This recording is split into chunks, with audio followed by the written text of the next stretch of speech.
Scene. We are live. What's up? How's it going? Another exciting episode of Not a Burger TV. That's Dave. Hi. Yeah, welcome to Not a Burger. This week we're out of Kinder Eggs, but still Fortnite. Robbie, I wanted to start this week with a confession. Last week and the week before, I realized a pattern, and the pattern is that you'll say something like, hey, remember those tower defense games? And I'll be like, I hate tower defense games. And you'll be like, did you ever see Trigun? And I'll be like, I hate Trigun. So this podcast largely is branching out and just doing something productive. And my challenge to myself is not to be such a goddamn hater all the time. How about the fact that you say like all the time?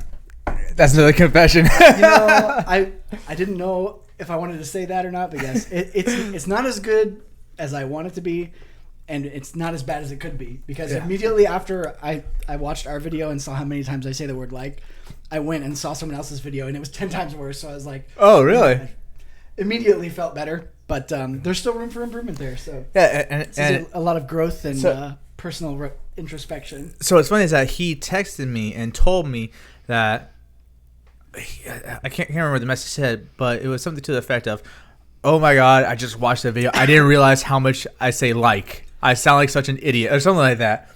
And I told him, did I tell you about my speech teacher? Okay, yeah. Go ahead and tell it. Yeah, so when I was in college, my third freshman year, I know, it was my first freshman year. I took a speech class. Yeah, it's mandatory in Florida. Yeah, exactly. And my professor would sit in the back of the classroom, and you would be giving speech because everybody had to give a speech every week. So nervous because you're like freshman, right? Exactly. So I don't have any papers, but you're sitting there. My name is Robbie, and I'm going to. And anytime you said the word like or he would sit there. He just says so nonchalantly and so smug, just or if you said like. And I was like, go stop. I just imagine like a very. I just said it. I'm gonna punch myself every time I say this episode. I can't even talk. That's it. Kill it. We're gonna need a counter. Oh my god. How's it going, Adam? Oh my god. I miss you, buddy. I'm talking slow motion. Okay, so I'm imagining a character from a show that is like harsh. Somebody really imposing. I happened to watch Handmaid's Tale before I came today, and there's a character on there that's like, and hates everyone. I don't. Anyways. Yes, you did. Anyways. I grew up with the skater kids, and they had that California surfer drawl where you have to say like every other word. Doesn't kind of. Okay. That was intentional. Parentheticals. And yeah, I don't know. It might be too late for me. I know if you want to be famous on the internet, you have to have a British accent or some kind of accent, any kind of accent. But yeah, thanks, Robbie. No problem. If you have a gun, I know you have a gun, so I'll just kill myself afterwards. No. We don't promote self-harm. No, I don't. I'm actually feeling really good. I bought a very fancy toy for our channel. A giant serving platter. That's like, it's like a 30-gallon. I know. It's hard not to. You know what? When I went to England, they were doing it there too. Really? Like girls, guys, teenagers, adults, everybody. It's reached over there now. It's like too late for the English language. It's a complete loss. We've just bastardized it beyond. But I think similar to what you said about you hanging out with the skater crowd and all that. I grew up. Well, I mean, pretty much I grew up primarily here in Florida. But I also I spent some years in California. Oh, and again, the Valley Girl is like, no way. It's a badge of honor to talk like that. It's like saying, I'm down, I'm cool. It starts as an affectation that you do to fit in, and then it just becomes your personality. I don't know if you saw Adam's here. He's watching. Yo, what's up? Finally get to see us live, Adam. Growth. Yeah, this is no Kinder Eggs, but definitely erections. Personal growth. It always goes back to a phallic joke with Dave. No. Actually, one of my supervisors, a female, said, I wrote some notes down for the night, and I can't show you the paper because I drew a bunch of dicks on it. Oh my god. This is awesome. This is kind of like the I just said like it. Damn, I'm gonna be very. Yeah. No, we'll go over it but afterwards. It doesn't. I just have it in my head now. It removes your urge to talk to self, edit yourself as you talk. You're like, is this word okay? Because, yes. Moving on to the next word. Because similar to what I said, it's just I hear my professor every time I say like or I just hear him shouting. But I just lost my train of thought. Anyways, so for our video game sommelier, I bought us a giant mixing bowl. It's like a 30-gallon mixing bowl with a giant pizza pan because that's the only way you can put it together. So we're gonna it'll fit right here. It'll take up the whole damn thing. We'll have a lot of fun. Yeah, because we need to be able to fit the game cartridge or something in there. And the one that Dave had, and the beverage, and the one that Dave brought was definitely a little too small. We tried to film the first one and tried to put the drink in there, and it was just not working whatsoever. The lid is teetering on top of just a can. And right. I was thinking, what if we drink, a 40 or a wine bottle? There's no way in hell anything's going to fit in there. So I got creative. I'll have to pull the drill out. I'll have to use my arts and crafts. Like I said, arts and crafts is going to be part of the process, I think. Me personally, I've just really been feeling the urge to create things with my hands. Do some projects and see them to fruition. Yeah, exactly. We got this giant wall back here, so we could put stuff on there. I don't know, Adam. You want to donate one of your bases? Just saying. No, no. He could donate an entire speaker system. Yeah, if you want to donate a speaker system, no pressure. Again, just all 8 of our viewers. I just have my one little Fender Rumble. So, you could always give me some more. No.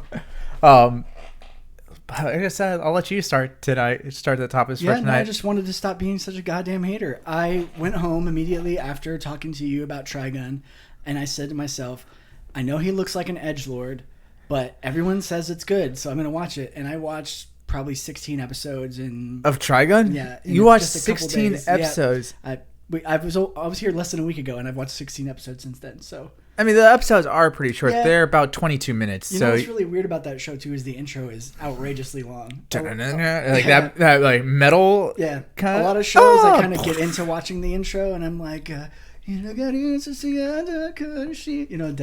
Yep. And that one, I just... That's I can't do it. The first half of Death Note, that's their intro. But let's set something straight right now. There is no second... intro of any season, any show. It's like the Star Wars prequels. They don't exist to me. There is no second Sword Art Online intro. There is no second Death Note intro. What's another one that changed and became just terrible after it changed? Well, some of the ones you didn't. I know you said you hate Naruto, but again, if I'm gonna do it, I'm gonna give it the 3-episode rule. So the thing with Naruto is, but I take Naruto with a grain of salt because I know it's kind of it's fantastical.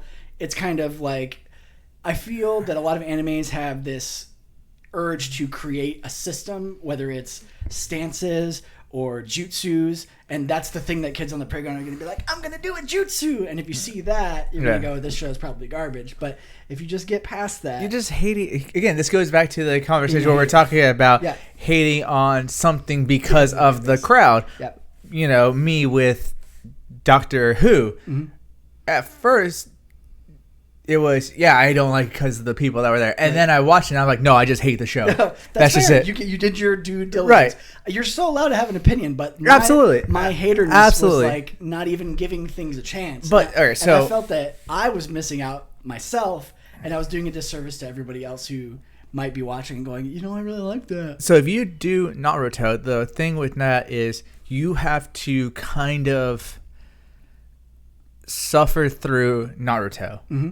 It gets good in Shippuden. So, the writers kind of, take it in a different direction and it becomes okay. Well, the thing is, Naruto is him as a child, and then all of a sudden he goes out and trains, and then Shippuden starts up with when he comes back, he's older and he's trained. No. That's the end. That is the very end of the stuff. That's another thing that makes me skeptical is when they're like if you were trying to mock anything, in this case Naruto, you'd be like Naruto Shmaruto, and then they'd name his kid Boruto. Yeah, it just sounds like they're making fun of it again. And it's the same thing with Dragon Ball Z. It's like Kakarot means carrot. Yeah. Vegeta means vegetable. Right. There's a couple. Piccolo means pickle. It's like you're fucking with me. Like how you, and if you're fucking with me, I don't like it. But again, I'm going to give him a chance. I'm going to give everything a chance. You should at least give it a chance. broaden my So if you watched 16 episodes of 16 episodes in. Trigun, it's obviously not that bad. No, it's good. They start kind of letting him shoot people. They don't really announce it or like make a big deal of it, but he starts shooting people. Did you get to the episode that I was talking about that they kind of I'm starting to see what he's all about. His arm turns into like some big... Well, did you get to the part where he had the long hair and you finally see him without the shirt? Not yet. Okay. Oh yeah. He has like scars and cuts and stuff. But he had like... I just said, damn. Yeah. Yo, don't tell me too much. Yeah. Did you see the part where the spoiler... No. I'm just saying he had long hair. He kind of had amnesia for a while. No, I haven't got there yet. Okay, cool. So you should be pretty close to it. A lot of big things are like... hinting that people are appearing and they're like, oh, I have all these powers, you're from another planet, and something I can see you're moving bullets in your mind. And my problem with, let's see, what was the Gurren Lagann, I think it was. Did you watch that? Yeah, I know of it. I've never watched it. Okay, well, it's about, I got a mech. Mm-hmm. First of all, I love mechs. I got a bigger mech. I got an even bigger mech. And it just keeps going and going and going, and it's just to a point. Well, Dragon Ball Z is like that too. The first season, the biggest display of power that anyone's ever seen is flying or shooting a fireball that blows up a hill. And then the next season, they shoot a fireball that blows up a continent. And then the next season, they shoot a fireball that blows up a planet. And there's this power creep like, like Magic or Hearthstone where they just keep upping the ante. It just keeps getting crazier and crazier. And sounds like that's what you're talking about, the mechs. That's what Gurren Lagann does. Oh, that one's unbeatable. Its power level's over 9,000. How are we ever going to beat it? We're going to team together. We're going to beat it. Right, and it's like, okay, I have one mech, and then there's another mech, and then, okay, I need a bigger mech to beat this mech. I got this bigger mech. Oh, no, I need a bigger. It just keeps going. And then all of a sudden, like, the sides of planets. I'm just like, no, that's too much. I don't know if you knew this about me, but this feels good because it's so different from my normal reaction to you suggesting shows to me. I'm enthusiastic, and I'm all about mechs. Anything mech. I grew up with BattleTech, the board game. Right. I grew up with Mech Warrior. I like how you grabbed the microphone like you were getting ready to sing into it. I was like I was passionate about mechs. I've been kicking around with all the other crazy ideas that I've been pulling you in different directions and wanting you to do. Kicking around the idea for a mech video game that I've been just sitting on. Mech video game. The only mech video game that I could think of that is somewhat entertaining that I enjoyed was Armored Core. I have them all. I have all the PS1, PS2. I think it was Armored Core 2 I spent the most time in. And damn, what was the other Konami one? They're all pretty fantastic. There's 3. Oh, Zone of the Enders. Oh yeah. That is something I don't really know other than that demo that was on Metal Gear Solid or whatever. Do you know what I'm talking about? I think that was Zone of the Enders. Yeah, that's the only, I haven't played the full game, but I love 3D modeling, like mech stuff. Right. I follow all the mech art blogs, and I just like really enthusiastic about it. Finally, I love something that you mentioned. So Adam, you're talking about you hate the Doctor. You talk about you hate Doctor Who on principle alone. And he gets it. Yeah. You know, when you say that you hate it, and I'm talking about broadening my own horizons, I'm thinking of maybe a couple episodes, the 3-episode rule, to show you that might change your mind. But I'm already kind of self-defeating because I'm like, yeah, I see why he hates it. I'm thinking in my mind, like, I could show him that. No. That one, no, yeah. What are you talking about? Just for Doctor Who? Specific, if you were going to try to get someone to watch, say, Game of Thrones, you'd say it starts really slow. There's a lot of characters. There's a lot of backstory. But people start dying right off the bat, and it'll catch you if you make it to that point. I can't think of a point of that for Doctor Who. I can't think of a way to introduce someone to the show. It's almost like Supernatural, where there's an inherent corniness to it, and if you can't get over that, you'll never like it, no matter what the plot is. Because there's one of the things is that I watch is Community, and Dave's dying over here, guys. I know how to drink things. I've been practicing it. You talking about Community after it became a Yahoo show?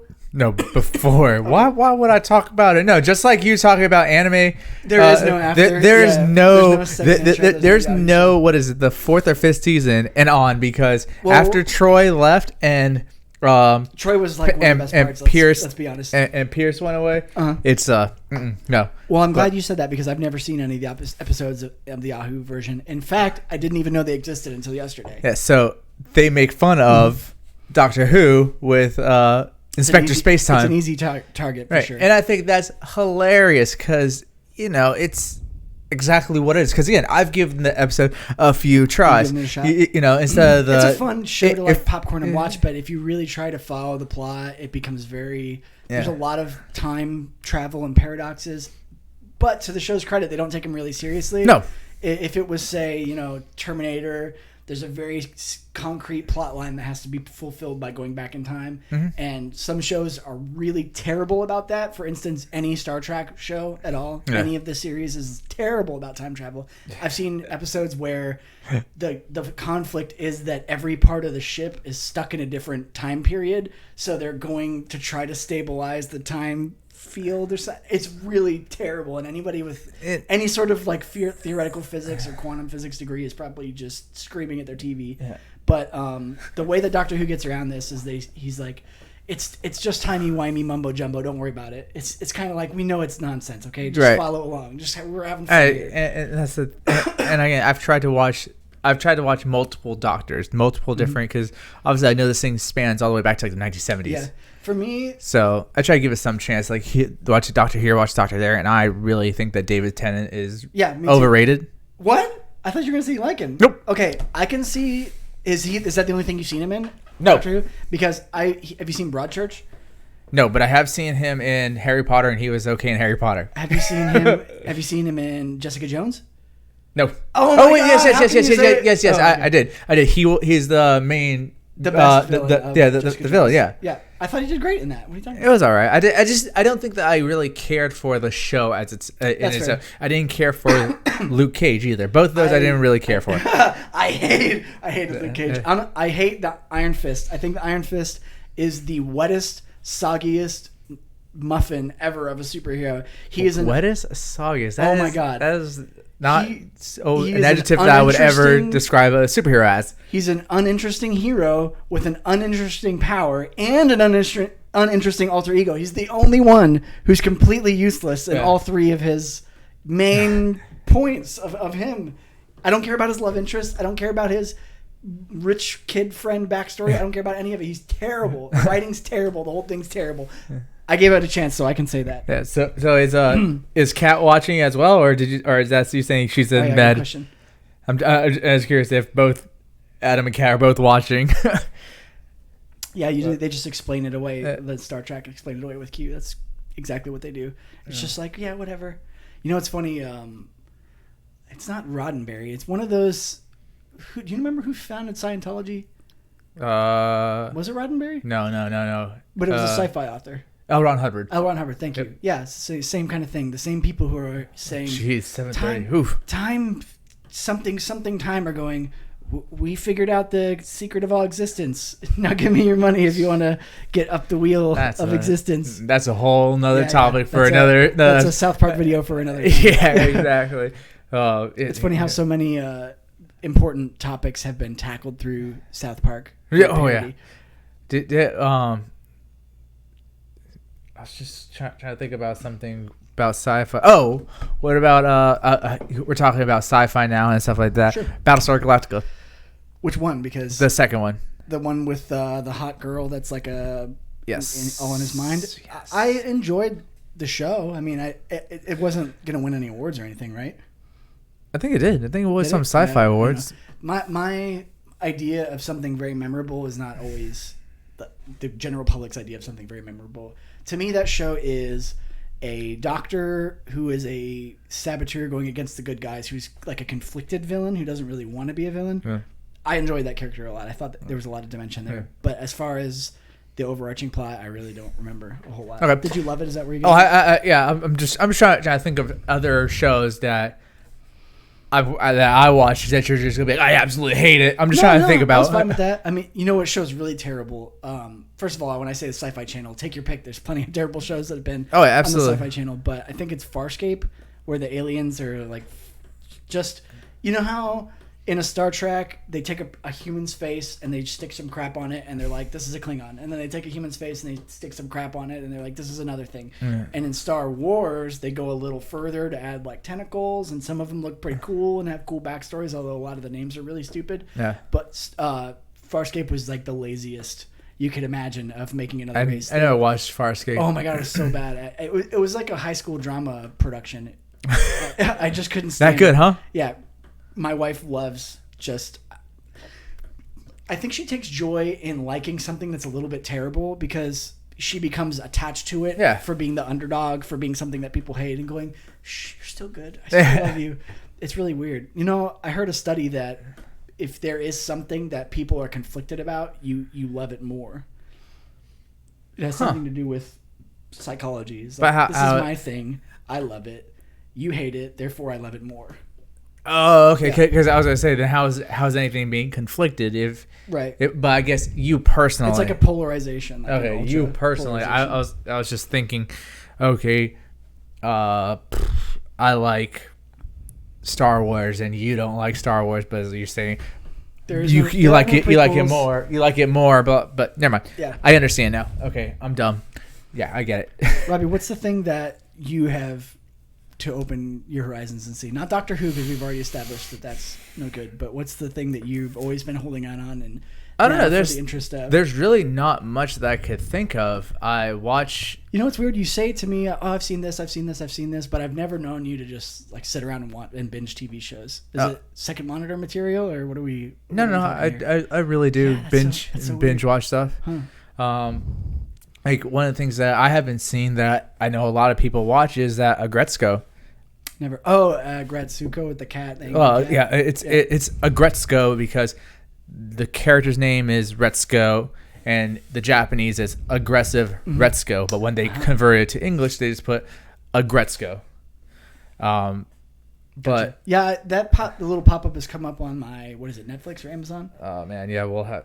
Hundreds of times. So obviously the camera flickered. We're gonna. Yeah, I'm hoping that today will be the last day to do that because I think I know what's going on with it, but I just haven't had the time to do it. So we'll get it fixed. Out. But anyways, nobody freaked out. Yeah, don't worry. We're still here. But yeah, no, Agretzko because my thing is a lot of stuff that I watch to. You know, a lot of the popular stuff to literally Netflix and chill. Well, a lot of the popular stuff I don't get to watch during the time because either I haven't discovered it. Me too. Because I don't have cable. I don't get pop-ups and stuff to that, so I don't see it. But somebody will talk about it, and then it pops up on Netflix, and then I'll watch it. Yeah, it makes it to a paid service after it's run. Or I'll just binge it. Breaking Bad. So Breaking Bad, I remember somebody talking about it at work. I had never watched it. I went over to somebody's house, smoked a whole lot, and I remember watching one episode. And I'm like, what the hell is this? I love Breaking Bad. And then if Game of Thrones had stuck the landing, I would say Game of Thrones is my favorite show of all time. But Breaking Bad has to remain. So the one episode that I remember watching was the one after Jesse was on his own. He's like yelling at the camera, "Hey!" He's down in the basement yelling, "Hey!"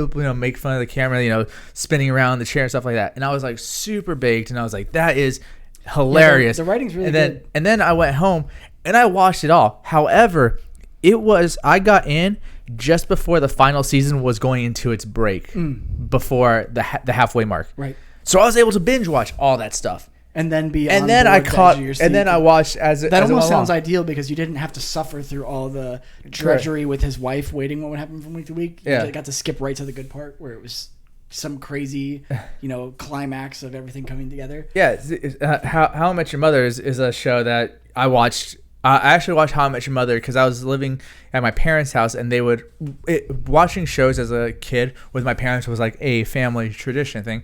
Yeah, we watched Friends, we watched Seinfeld, we did Simpsons. Yeah, Simpsons. We did a whole bunch of those stuff. So How I Met Your Mother was coming out. I was still in high school, and I watched that. And I would watch it occasionally. The Office was always something. My ex, she would always talk about how she would come over to the house. We'd be up until 7 a.m. playing Call of Duty.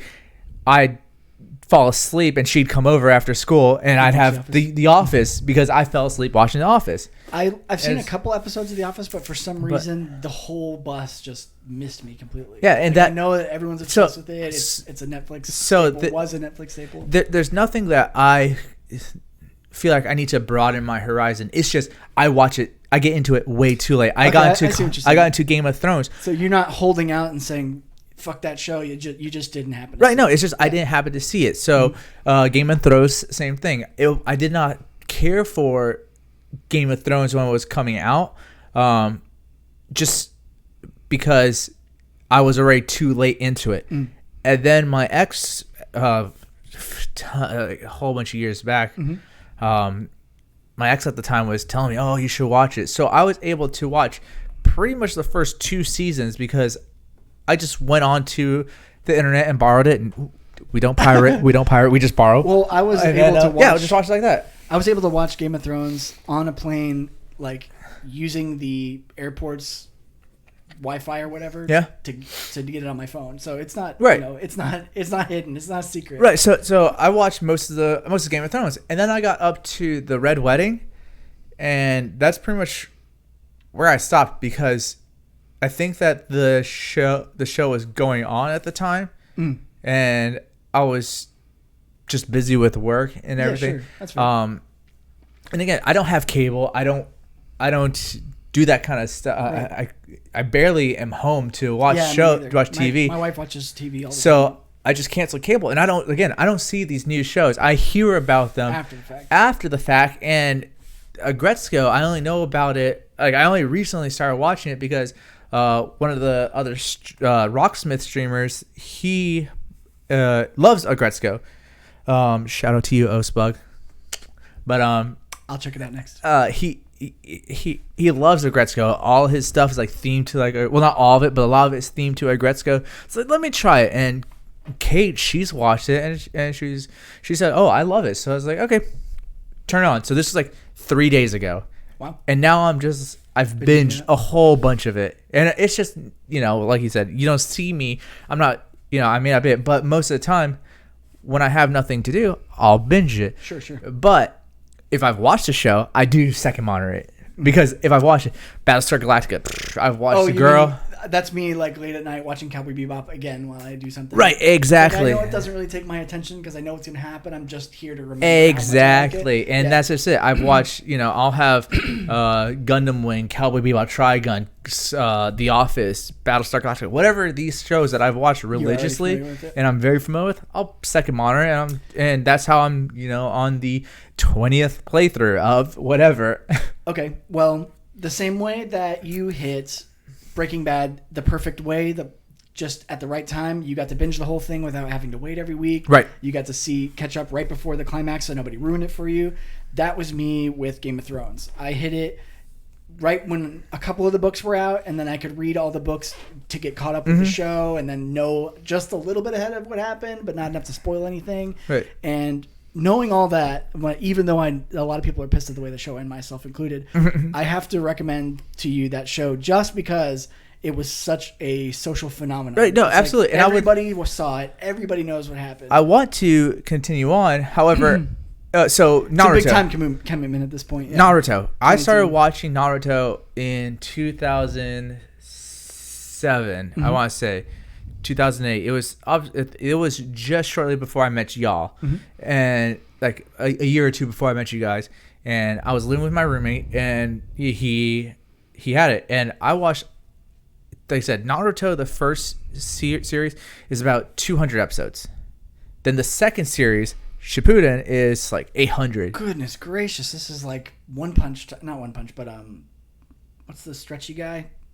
Oh, Luffy. Yeah, you're on the right track. I just can't think of. Anyways, One Piece. One Piece. Well, yeah. That's another show that's like, oh, you want to get into it? Here's 1,000 episodes. Oh, look at that. Hey, Caitlin. But yeah, he started watching it, and I started watching it, and then a few years later, I wanted to watch it, and I was like, shit, what happened to the show? Yeah. So I need to go back and watch it. I literally watched that show like 3 times. 3 times. And then I was like, all right, cool. I finished up Naruto. Now I go to Shippuden. Started watching Shippuden, and I kept stopping at the same point because every time I would forget where the hell was going on. That's rough. That's me with video games more so than movies. And the problem, and the thing is that you can actually, the anime fillers. I didn't know about animefillerlist.com. I think it's anime filler list. I've never heard of it. What is that? It just tells you because again, there's shows that are like 800, 1,000 episodes, Gotcha. and it tells you can skip this, you can skip this. This has part canon. Oh, I hate when the anime is really bad about doing this. First of all, they're really bad about doing little side episodes that don't mean anything and never affect the plot. Which is the thing with Naruto. Naruto has a lot of stuff like that because what they were doing shows where they're recapping and they're like, "Oh, wasn't it great when these things happened?" And they show you the last 10 episodes. They're like, "I was there. You don't have to tell me." Because the thing with Naruto is that they were catching up to the manga, so they needed to do fillers so that way they could have more canon. I see what you're saying. So they were waiting for somebody to. They're waiting for the manga to finish up, add some more, add some more. Because a lot of things, when they catch up to the writer, just completely go off the deep end and have no idea what the source material is. Right. So that was the problem. And I think it's like at 20% or less, or like 15%, something like that, of Naruto is fillers. But again, you have to think about in the span of 800 something episodes, it's 40 episodes. So. Did you ever catch Avatar: The Last Airbender? No, I watched some of it later on when I was at the comic book store because one of the guys loved it and would always have it on. Yeah, and it has a special place in my heart. I feel like the filler episodes in that show, even though they are side things, they kind of serve a characterization purpose or a like emotional background for the show. We're talking about the live action one, right? No. I'm surprised you even got through that. I'm surprised you even looked me in the eyes and said that. That was good work. That's good acting. Totally unappreciated if this was just sound that you pulled that off. But yeah, what an abomination. How do you feel about M. Night Shyamalan? Yes. Okay. So it started out like this. He was great, you know. Sixth Sense was amazing. Sixth Sense, holy crap. Glass and those things, holy crap. I loved Split as well. Split, great. It's like, even if it's not M. Night, even if it's not set up for another, universe, it's still just a good movie on its own. Then Lady in the Water, the what's it, the fog, the mist, no, not that. The one with the plants that kill people? The one with the blind girl. The one with the blind girl that was in the forest. The Village. Yeah. I want to say the forest. Hell yeah, the Village. It's like Michael Keaton. Not Michael Keaton. That was embarrassing. I should know better. Yeah, no, it was. I've shamed my ancestors. That one, the Village, and it just got so. The alien one. Signs. I thought Signs was a terrible movie. Yeah, it's just like it started getting weirder and weirder and weirder. But I think that he started doing too creative. Well, first of all, there's a lot of plot holes in that movie. An alien species that can cross the entire universe can't get through a wooden door to kill a child. You know what I mean? There's a lot of inconsistencies. Reach his hand underneath it. I also feel like he makes movies with the intention to make a couple social points, and when he makes them, it's very just beat you over the head. Yeah, ham-fisted. His point in that movie was they had a newscast where it was like, oh, it looks like some Middle Eastern farmers discovered the aliens' weakness. And then he does his stupid cameos where he's like, I am the director. I like to put myself in my movies. I am a good actor. He's trying to be like Alfred Hitchcock, where Hitchcock was a cameo in all his movies. So it's I respect if it's an homage or whatever, but it's just so bad. It was slams the brakes. Like when Stan Lee shows up in a movie, everybody loves it. He's like the lovable grandpa. Thank you for your contribution to cinema and pop culture, and it's just not anywhere near that. Right, and exactly like you said, Adam. Maybe he was on a little bit. He was on something and just got a little bit weirder. And I think that people were they saw him in the first couple of ones, and they thought, well, this is weird. This is weird, but it makes sense. It's good. Let's let him give him all the freedom. I feel like if he hadn't succeeded in Sixth Sense so hard, he would be a better director. It's almost like everyone around him at that point was just Hollywood yes men. And we're like, oh, you're such a genius. So he had no intention. Nobody to pull him in. Yeah, well, he had no intention of ever getting any better at his craft because his first movie was a massive success. Yeah. So when you see a movie like The Village, there's a lot of problems, but you see good stuff in there too, and you're like, absolutely. There was some redeeming things. There were some really good visuals. There was some really good, actual cinematography and stuff like that. It's like, why didn't you? I see you have it in you. Why didn't you just make it good? I mean, I just think he needs an editor is what he needs. I think the thing with The Village too is they gave you the twist at the end, and that's it. Right. The twist in Signs. A twist is not a conclusion. Well, not Signs in The Sixth Sense. Sure, they give you the twist at the end, but it's still resolved, and you're just like, what? Yeah.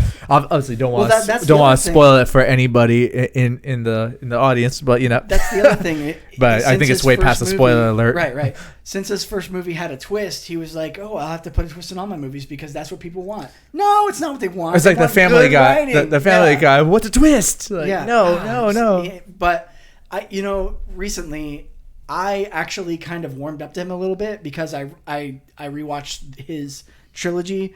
Unbreakable Split Glass, and I thought Split was a good movie too.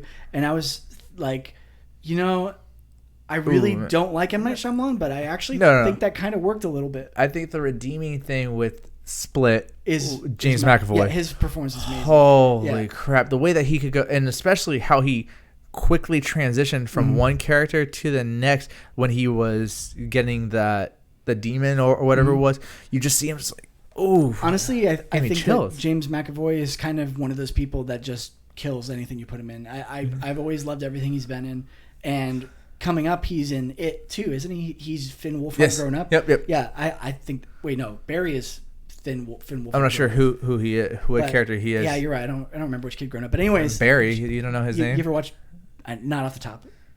Barry is a fantastic show. Oh man, I'm drawing a blank. James Hader. Yeah, thank you. You watched Barry, right? No, I have not. I've seen clips of it that has been on. See, again, that's a show I'd never heard about it until Reddit. Adam, please watch Barry. It's fantastic. I never watched it, so I need to. I've watched clips of it where I understand the plot, who he is, and he's trying to get out of that whole CIA. The secret. Interesting thing about Barry is the background of him. Like being an actor is kind of a commentary about how messed up our life, our Hollywood obsessed life and our priorities are. Yeah. Because he'll be totally devastated after murdering someone and crying, and then hit the other people in the class will be like, "Where you're going right now for this character, this is where you should go all the time." So they're basically this life that he wants to leave behind. They're basically saying, "No, keep killing people." Adam wants to know, is that show on HBO? Yeah. Okay, yeah, it's on HBO. But you know what to do. Yeah. You know it. Come on. Just borrow it from the internet. Yeah. Anyways, we don't pirate. We only borrow. But and that again, that's a show that I've only known about because of Reddit. That's obviously been out for a little while. Sure. Season 1, I think season 2 is finished already as well. So it's not something that I would naturally know because again, I don't have HBO. I don't see ads and stuff like that. It's weird how many subscription services are coming out. Disney has one, and DC has one, and Apple's coming out with one. It's like Apple's had one. I don't know. I'm a little behind. I don't subscribe to all that stuff. I just have a couple. That's good enough for me. Right, and that's the problem with. It's like cable TV all over again. Isn't this what we just left this behind? Right? Haven't you seen that? There's a meme about it. Where it's like, the 90s, where it's somebody wearing a pirate hat, and they're like on a computer. Then it's like goes to the 2000s. They have Netflix, and they're taking the hat off, putting it in a drawer. And now it's like 2019, and they pull and they see on there Disney Plus, Netflix, Hulu, all these other services, and you pull out the dusty pirate hat, and it's like, welcome back, my old friend. Because now. And that was the thing, Netflix, obviously pirating is still going to happen, doesn't matter. But I think that Netflix, because we had one central thing, we could watch the shows that we want, watch the movies that we want, and cool. But then, now, and then there was Hulu. Cool, all right, give us a little bit more. Then there was Crunchyroll. Then it's like, all right, cool. Now I have anime on here too, because it's not just the animes that Hulu has. It's animes that are so far-fetched, and there's a whole bunch of animes that are popular now that probably wouldn't be popular if it wasn't for Crunchyroll and its wide availability. And then exactly. Disney wants to. We're going to charge you $20 a month to watch these shows. We're going to take it off of Netflix, ABC, HBO, all these other things coming in and in. So I actually watched an interesting documentary that said this is basically monopoly, because if you want a certain product, you have multiple people competing to give you that product, and it makes them all up their game, and you choose the best one, and that's capitalism. But what this is I have this show, nobody else has this show. Nobody else can show this show on their service, and you know what I mean. People are just going to have to cut out which one they want because no one's going to spend, in the end, more than what they used to pay for cable, which is already dying. Yeah, almost completely dead. And like you said, so Kate brought up that Disney's only going to be $7 a month. However, that's already on top of the $14.99 I think it is that I pay for Netflix. Then the then the $9.99 that I pay, I think it's $9.99 that I pay for, or $7.99 for Hulu. Then again, another $7 for Disney because I want to watch some of the stuff that's on Disney. So I'm gonna have to keep adding, and then all of a sudden it's just the same as it used to be. Why am I paying for all this when I could just get cable? Mm-hmm. But the problem with cable is I don't want commercials. Did you ever see that video where they said if cable was an ice cream store and you're like, I want a chocolate cone, and then he gives you a cone with 15 different flavor scoops on it, and you're like, I just wanted the chocolate, and he's like, sorry, it's the bundle, it's the package. Yeah, and why would anyone ever tolerate this in their entertainment? Adam said that he cut cable almost 10 years ago, and I'm thinking about it. We never had cable at the house. We always either borrowed it from the internet, watched Hulu, or box sets. Andrew had a ton of box sets. Box sets. That's kind of dead now too. If you buy a box, that was one thing we did. We all of us sat on the couch and just watched what's out there. That's how I watched Dexter. It's so weird for me to imagine being in your living room or in your game room and just like a wall of physical medium copies. Oh, I have a buddy. You get collectors; those are different, but yeah, exactly. And that's the thing. He's a collector. He has probably about the room as big as this, and the entire wall is just his DVDs and boxed games and all that, and it's great. I have to cut myself off the same way I have to cut myself off from the alcohol addictive things. I have to cut myself off from hoarding because I'll just go over the deep end. I can't. I have to keep my life small, simple, clean. Yeah, and Kate, so it's not that Netflix can be like, okay, we're losing content, we're gonna drop the price, but at the same time, Netflix is jacking up their price because they're trying to be their own studio. Yeah. So something like that is they need to fund themselves to put out the content, which I'm not saying. Netflix has actually put out some good stuff. Oh yeah, sure. But they've also put out some complete garbage. Shite. And that's just everything else. To me, Netflix is like, we enjoyed the quality of their content for a long time without really thinking about it. Yeah. And then other people started to compete, and now they're not the only person in town. And like you said, they've become this weird kind of like Saturday night movie place where if you have a movie that you shopped and nobody wanted it and none of the studios bought it and you didn't get it in theaters, you can just kind of quietly push it to Netflix and they'll give you, $10 and then that's it. And you get these crappy Cloverfield paradox type nonsense. Did you see that? I did not. That's one movie that I wanted to see for a long time just because I love what's his name? Is it Abrams? Is that what you're going to say? No, I love Fred Flintstone. Oh, yeah. John. Why is this? John Lithgow? John Candy? John Malkovich? John... I can't... it's too late. Every other John. But, the other. Yeah. But, I love the... But that was just... Wait. John Goodman. Yes, John Goodman. There you go. Thank you, Kate. Thank you, Adam. Thank you very much. Anyways, I loved all the Cloverfield movies, but this one is one of those situations where someone has a script, they shop it around, nobody wants it, it's kind of garbage. They slap a recognizable word on it that's going to get views like Cloverfield, and they're just like, whatever. Absolutely. There's no quality control. There's no. It's like the Steam store. It's like we can put whatever garbage on there you want. And that was what Cloverfield was prior to Stranger Things. Yeah. Yeah. So I think that now with the direction that they're going with Stranger Things, which I have not watched the third season, so don't spoil it for me because I know you binged it. Yeah, I binged it. I like it. They could probably do a better science fiction thing. I'm so glad you brought that up. What? Okay. Trying to think what's something recently. Obviously, they didn't make it, but I think they're the production for the American version of Agretzko because it was a Japanese thing. I'm not sure if they did the Japanese, but they've put out some pretty good stuff. Magi, the Adventures of the Magi, or something to that. It's anime. They Ring a bell. and it's a pretty good one. Just because I've been watching Dororo. they what? Dororo, Doror.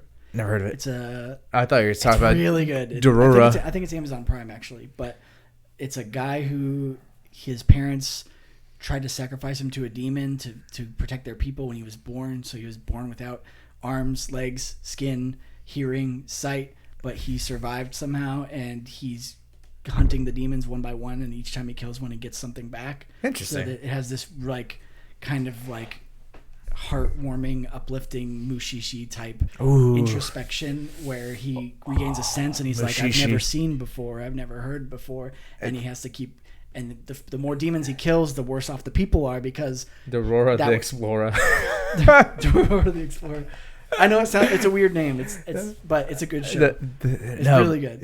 I love Mushishi. You just hit that solid, because that was an anime that I was watching. We weren't living together. I don't think that's when we were pretty much like.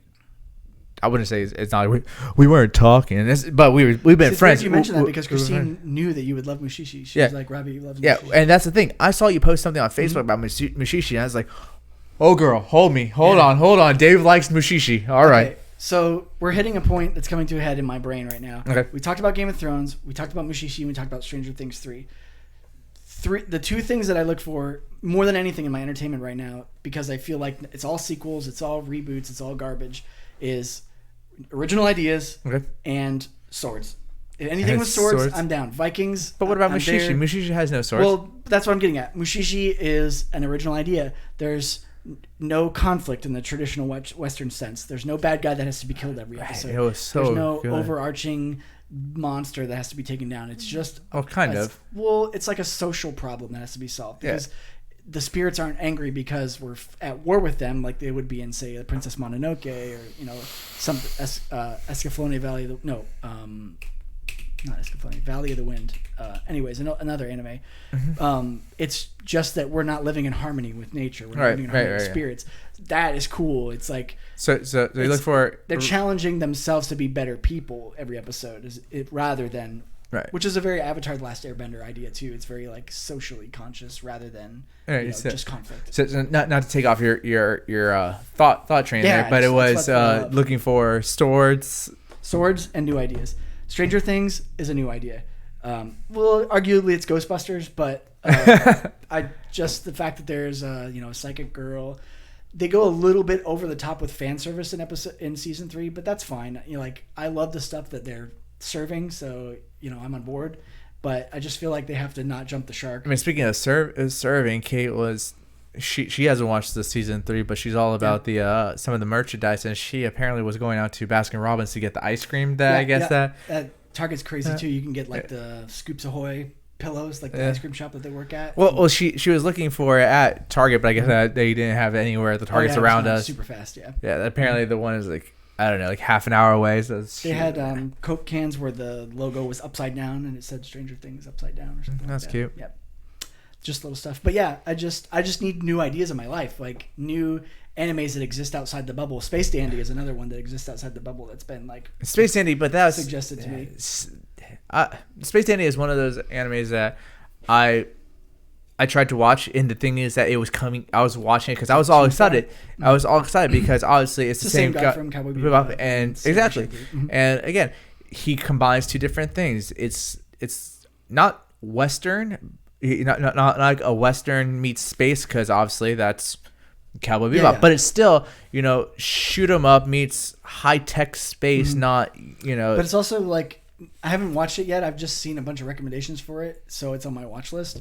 But it's kind of non-traditional storytelling. You know what I mean? It's not, here's a good guy and there's a bad guy. It's classic tired. And the thing with I'm thinking about another show, because Space Dandy was a show that came out I think once a month because they had to come out with it based on the manga and all that. Another one was Attack on Titan. I still need to finish the last season because the problem is. Attack on Titan is like the Game of Thrones. It comes out right off the bat. Horrible, horrific things happen, and how the world reacts to those events is kind of the conflict, which is a little different than a standard. So the thing is that with Attack on Titan, I need to watch it, but I was watching it as it was coming out, and I just got frustrated because I don't want to wait. I don't want to wait. It's great. I love it. Mhm. I've watched most show's of pretty it. good in Japanese. Yeah. A lot of the time, obviously, if you're a true otaku, you want to see the original. And some shows, I think Cowboy Bebop, the dub is fantastic. It's just fine. Yeah. But that's one show where if you watch the sub, you're not missing out on anything. Yeah. It's good. It's well acted. Well, things got weird. Yeah, no, I didn't eat it. First off, froctism. But did you get your ice cream there, Kate? My chat is dead. But I'm trying to think another show because but the original topic was: is there something that I've just completely neglected? Well, not just neglected, but purposefully avoided. Right. No, there's nothing that I've purposely avoided except for Doctor Who because again, no. But I gave it a chance. I've given it a chance. That's fair. The whole point is not to be a hater.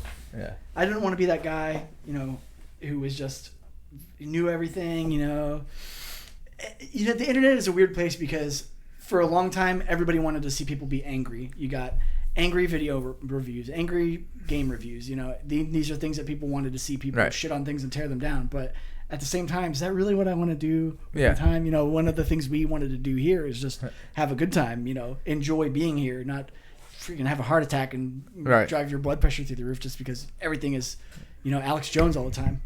So, right. You're such a hipster there, Rocktism. But. So, yeah. Okay, I'm going to chat back. Because I'm trying to think. There's nothing that I've just said, oh, no, I'm not going to give it a chance. No, screw that. No, everything that I've. Everything that I've done that so many times. I could just keep on adding things to this queue that I started that day when I started binging Trigun. If everything that I watch is, I will give it a chance. Even the camera just don't worry, guys. We're still here. I always have a problem when things get really kind of outrageous. Like in Attack on Titan, they introduce a villain. They introduce the rules of the world. You can kill them a certain way. You can fly around with your swords. It looks super awesome, Spider-Man style, awesome. But then they're like, I can turn into one. I'm kind of like, well, see, somebody explained to me Attack on Titan like this. The physics of that are all wrong. Well, you're 6 feet tall. You can't become something that's 80 feet tall. Somebody explained Attack on Titan to me like this. Mm-hmm. It is a mech anime, but not mechs. That's fair. You have the guy going into a shuttle of sort, right, and using that to attack. Okay. And so if you like mech animes, this is right up your alley. It's obviously I'm gonna finish it because it's flesh and bone in it that no matter what they do, I have to see it through to the end, even though I might not necessarily like where it goes. Yeah. But I know what I'm in for. It's okay. Yeah. But no, there's never been anything that I've just said screw that, not watching it. What about games? It's weird how I'm always interested in how different just taste is. Like I always talk to every time I find out someone at work is a gamer, I'm like, oh, that's cool. What are you playing? And every single time I get a different answer. And then I see you like playing Mario Maker, playing on your Switch, and I'm thinking I want to get inside your head. Like what? You don't want it in this head. You don't want it to get in here. That's one of the reasons why I want to make you play games because like I just want to see what you think of them. I just want, like, will you like it? Will you hate it? No. Will I win you over? Will I? But again, that's the thing. I give most things a chance, be it music. I'm such an asshole. I don't give music a chance at all. Yeah, I'm the worst. There's so much music. Music. We were talking about Lil Nas X. It's like I will never in my life listen through. But have you listened to Lil Nas X? I never. I mean, I've heard the song. Everyone's heard it. See, and that's the thing. I just was talking to Kate the other day. Billie Eilish. Mm-hmm. That's something that I would never have ever thought about. Yeah, listening to, and before listening to her, I knew of her genre. Mm-hmm. It's that sad girl kind of music, which is that Lana Del Rey kind of that stuff. She's a little different. I actually like her. I'm glad you brought her up because she's something different for me. Like when I say I want to hear new things, like she is a little bit of that, like you said, sad girl, millennial girl, but she has this weird like pale wave, angry, violent thing going on that I kind of dig. And I started listening to her new album. I actually heard. So there was a meme of bad guy. Yeah, the bad guy. I'm the bad guy. Duh. There's a lot of fun Office ones. Exactly, Yeah. and that's what it was. I saw the Office meme of that, and the next morning, So I'm gonna check this song. It sounds pretty good, actually. The next morning, I was driving, and I had my phone, and I just searched for it.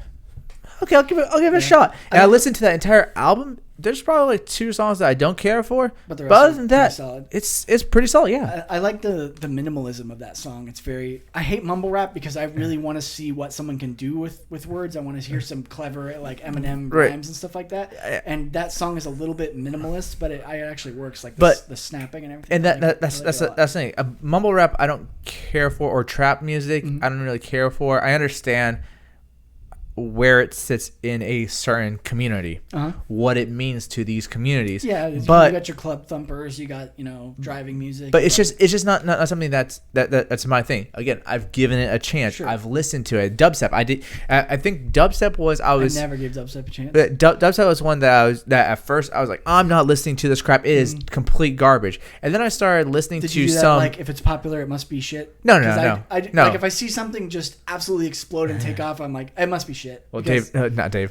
Adam, you are an old white guy. Let's be honest, okay? That's fair. It's not our demographic.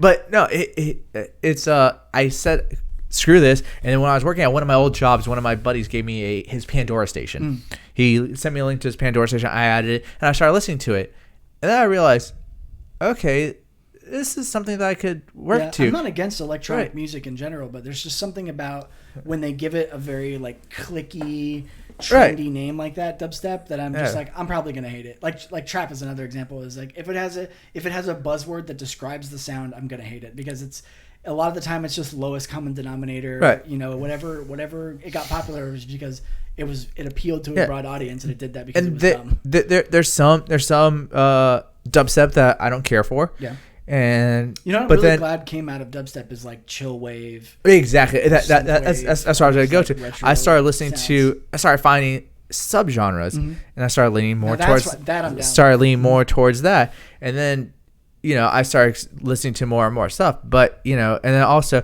now that I'm playing bass, I'm playing guitar, I'm getting a whole bunch of music thrown at me that's like, oh, you should check this out, you should check this out, you should check this out. I'm really looking forward to like learning some new. And again, some of the stuff that people hand me is kind of weird, and I'm like, okay, well, that was fun to play, but I won't listen to it again. But then, I found out about I've known of power metal, but then I found more foreign power metal. Sure. And that stuff just blown my mind. Folk metal. I just found out about this one band that they do the Mongolian throat singing. They're a metal band. I think I've heard what you're talking about. It's a metal band, but they do Mongolian throat singing with it. And just like, you do what? There's something really special. Everyone has their own kind of like journey of hearing music and exploring music and discovering music. Yeah. And like a lot of the time, if you share something on Facebook, nobody gives a shit. It's like, that's your journey. That's what you like. Right. We're not all here to kiss your ass and tell you that your taste is good. But I did the same thing when I worked at a record store. This video game buy sell trade store bought out a couple little record stores about the time that like CD was kind of dying out and places were going under, like those little what was it, Park Ave, those little buy sell trade places that used to be around on corners. And it was an indie store, so it was all like music you would never hear of unless you just went on dig deep in like Reddit and forums and stuff like that. So I would literally just sit in the record store and just pop into CDs one after the one, or give it the one. Yeah, see, you had that readily available to you.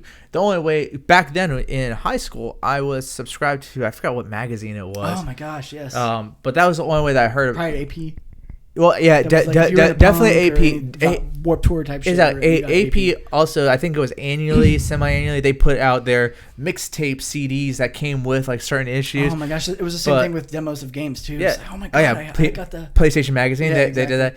But I found out about 18 Visions from one magazine. I found out about him from a magazine. I found out about a whole bunch of stuff. But now that I'm not subscribed him to my list, I know like the one hit they had, and that's all I know. Now that I don't have those magazines, the only way that I find out about these bands is through word of mouth. And again, it's not that I find a genre, I'm like, no, screw that genre, or I find out about that about an artist before I listen to them, I'm like, no, screw that artist. I give them a chance. I will never listen to Black Eyed Peas ever again, because That's fair. only because I only listened to it because it was on the radios. Screw that. And Well, radio is not known for quality, but and the things I'll never listen to is the bands where like you can tell everything about the band by the name because the name screams the genre, and if they're fitting that mold that closely, there's nothing they can possibly tell me that'll surprise me. Right. Like when you see a T-shirt where there's like some word written in like this crazy barbed wire font that you can barely read, you're like, that's probably garbage. But see, and there's some bands like that I listen to. They're those like grindcore and stuff like that. Also, I love playing that kind of stuff. It's fun, yeah. I mean, I like screamy music too. It's on bass. Most of it is just like it's fun. I think it's fun. It's definitely bass friendly and drummer friendly. Right, and it's but it's not singer friendly. No. It's hard to get a good scream in a band. But anyways, but yeah, it's there hasn't been anything in a long time where I've been told, oh, you should no fuck that. I have not listened to it. I will never listen to it. No, I give everything a chance. You know where I find a lot of my music is very unlikely. I find it off of like First We Feast, where they're like, hey, Billie Eilish, eat these hot wings, and I'm like, who the fuck is that? Oh, that's exactly how I first found out about Billie Eilish. Was First We Feast. I'm so out of the loop of what these teenagers like have their finger on the pulse of. Right, and then Oliver Tree was on the H3 podcast, and I was like, this guy looks like a fucking lunatic. Adam just brought something up, country, and that's something again. I think I talked about it before, but country is like one genre that I won't listen to just because what strikes me as weird about country music?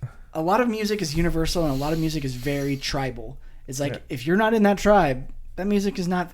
It's not made for you at all. It's not made to appeal to you. Oh yeah, I'm not in a lot of tribes, but I still listen to a lot of music. But country is the only country that I could really say that I care for is really Johnny Cash. But I think that most people would say Johnny Cash is on their top of musician. Sure. So most people from a lot of genres will say Johnny Cash in somewhere in their list. A lot of people who know even a little bit about music know that jazz came from rock, right? Rock came from country, So if you cut a link out of the chain, you won't have a lot of the things you like. Right, exactly. If you cut out Johnny Cash, you'll never get Metallica, and if you cut out Metallica, you'll never get anything that has a guitar. Right, and when I was learning drums, that was one of the things that we learned about was the development from jazz to the beach rock to beach rock too. People don't realize how influential Beach Boys is on anything. You had that.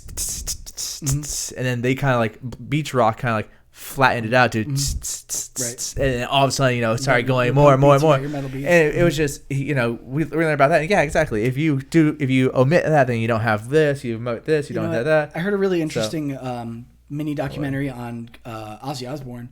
People don't realize how influential Ozzy Osbourne and Black Sabbath was. It Black Sabbath were on. Here's a band. Do you hate this band? I can't even read that. He's Jesus Christ. We'll have to share this in the video description, but it's just any T-shirt that looks like a massive bramble of bushes from Mr. Toad's Wild Ride, not Mr. Toad's Wild Ride, but the Splash Mountain. Like if it looks like that, it's probably garbage. But anyways, even that music has its time and its place. But the point I was getting at is, what was I getting at? What was the last thing I said before you distracted me with that picture? Country music. No. Ozzy Osbourne. Ozzy Osbourne. Jesus. So the term heavy metal was written by like one journalist in one newspaper who was trying to just describe what their guitars sound like, because pedals weren't then what they are now, where it's like, oh yeah, I want this kind of pedal, I want this kind of sound, et cetera, et cetera. So not only did they coin the phrase heavy metal, but there was also a lot of chord progressions that people just didn't really do yet, because I thought that metal they were very dark sounding. Came from Deep Purple. I mean, I could be wrong, but this is just what I heard. It still serves the point for my story. Is like you don't realize how influential a band is when you just if you don't look at it from a musical perspective, if you just look at it as like pop culture, you miss a lot of the kind of real subtle stuff. The thing that Ozzy Osbourne did too back in that time was there was a note progression that was actually outlawed by the church in like the 800s or something like that. It is called, I think it's called the Devil's Third. I've never I could be wrong. It's been a while since I heard this. Rocktism. When we write music, we got to use a devil's third. It's just interesting. There's a lot of sounds that, when you think of a scale and what sounds normally go and what notes, follow from the note before, if you want to get an uplifting sound or if you want to get a depressing sound, et cetera, et cetera. And Black Sabbath was, for like a lot of the metal kind of sounds that people think of now, was like the ones that just figured it out and wrote the book, basically. So I'm not even a Black Sabbath fan, but I found that very interesting. Right. And, I think that, you brought it up. One of the things that I talk about to a lot of people, because I get a lot of requests for Metallica. Metallica is just a very popular band for a lot of people. And they grew up with Metallica. I grew up with Metallica. I like Metallica. And I'm not like a fan, after their second or third album. Well, for me, I could do without Metallica. Yeah. I'm just like, I respect what they've done for the genre. You have to give credit where credit's due. I respect it for what they've done to the genre, where it's developed. The Black Album, like, that was just instrumental to rock music. Sound. Yeah. Another thing that you said, you were talking about the Beach Boys or the beach sound of drums. Metallica had a lot of influence on like drum. All of that, like classic, like hard drum. And again, I respect what they've done. I'll take Megadeth over Metallica any day, because Megadeth is Dave Mustaine was kicked out of Metallica, so he's like, screw you guys, I'll make Metallica 2.0. Well, there's also something about, if you are the band that's kind of known for the sound, you become kind of like Kleenex. Yeah, it's like really over marketed, really, just generic. Yeah. Like, even though you're the one who invented that sound, you become the generic version of that sound. So yeah, Metallica is the generic version of that sound. Yeah, so it's just like, again, and another band is Green Day. But I've talked to people about Green Day. That's the problem with Green Day, is whenever Green Day was coming out, when Dookie was a good album. I forgot what album it was, but it was just overplayed. American Idiot, 100%. It was probably, I think it was American Idiot. That was just overplayed to hell, and I'm just sick of listening to it. Something really weird happened to, again, I'm not even a huge Green Day fan, but I know enough to know what you're talking about. They, at one point, decided, like, screw it, we're going to sell out as hard as possible. And you would see, like, drink coasters that said Green Day and tennis bracelets that said Green Day, and it was like, it was like they basically bought out Hot Topic. It was like, you could not see their stuff. People, I don't know. I don't want to be too cynical, but I begin to question whether people actually liked Green Day or they just liked it because it was popular. Right. Again, that Green Day and Blink-182 brought that kind of punk, California skate punk sound out of, mosh pits and into the mainstream. And some people hate them for it and some people love them for it. And like, I get it. Like, I was there when it happened, so I give them a pass. Yeah. But that doesn't mean I like listen to him. I don't even remember the last time I listened to. And Green Day, again, I respect for what they've done to the pop punk thing, kind of like Blink-182. They kind of developed that whole pop punk kind of deal. And I think at some point though, it stopped being genuine. Like when you're in your teens and you're singing about revolution and trying to idealistic kind of against authority, you're like, yeah, cool, But when you're in your late 30s. And you're number one on the charts. It's like, are you really a rebel anymore, buddy? Yeah. Like, you are the system now. Yeah, and I don't. If somebody played Green Day like every day, no, more.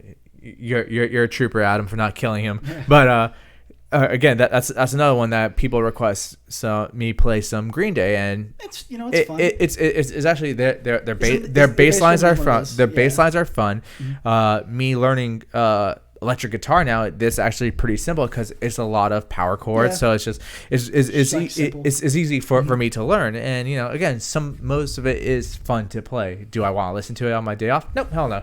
There's also something when you decide that you want to be like Billboard Top 40, you make all your choruses very like earworm catchy. So yeah, the second or third time you hear that song in a week, yes, I hate this song. Yeah, and I feel the same way about American Idiot. It's like that's the problem. It was just overplayed, and I'll play it, but I won't listen to it. So that's fair. But yeah, again, now I think that now it's just, for me, there's not anything that I'm just not screw that. I give everything a chance. Yeah, I think we've been around long enough to see the cycle now. The cycle is it's underground, it becomes popular. everyone who liked it because it was underground starts hating it, and everyone who likes it because it's popular starts loving it. Yeah. And then the second wave is always just absolute garbage. Second wave pop punk, terrible, uninspired. Nothing interesting to say about life or the human condition. Right. It's the same every single time. It's like you have to get off that train before it gets to that point, because that's why I don't get sometimes too when there's like a revival of a sound that's not really in vogue, because it's like it's not good anymore. Like 2019 pop punk, really, it was played out in 2005 or 2006. Yeah. No, thank you. There is some kind of like smoky bar punk that's still good, like Gaslight Anthem or Menzingers. I don't know. I enjoy listening to that stuff, but it's almost like it feels to me a lot like being at a sports game where it's just like, yeah, we're drinking and we're having fun. It's like, whatever, man. It's cool. It's fine. What was the last concert you went to? Shit, the last concert I went to? I have to ask Kate, what was the last concert we went to? Okay, well, while the chat is going to catch up and she'll tell you. Probably the last concert we went to. Jesus. Well, but do Disney concerts count? Because we've seen like I don't want to know what the Sugar Ray and all that. Descendants 3 live show is like. No, thank you. No, I'm not talking about that. Talking about we saw Sugar Ray there. We saw 98 Degrees there. But actually going to a concert, I think the last one that I went to that was my choice was Emarosa and Hands Like Houses. Okay, that's fair. Yeah. Actually, know somebody knows them. I wanted to get them on eventually. Who? Hands Like Houses. They know Hands Like Houses? If he's telling the truth. But anyways, we'll get to that later. Because, man. You like them? I'm not familiar. So it's funny. We went to the concert and Kate had no idea who Hands Like Houses was. And I was like, oh, they're kind of almost like heavy, sceeny weeny. Post-pop. Yeah, kind of like Seenie Weenie, that kind of music. And I play a couple of songs, and she was like, oh, "Okay, cool," but her friend at work was like, "Oh, it's heavy," and I was like, "No, it's not heavy. It's not heavy."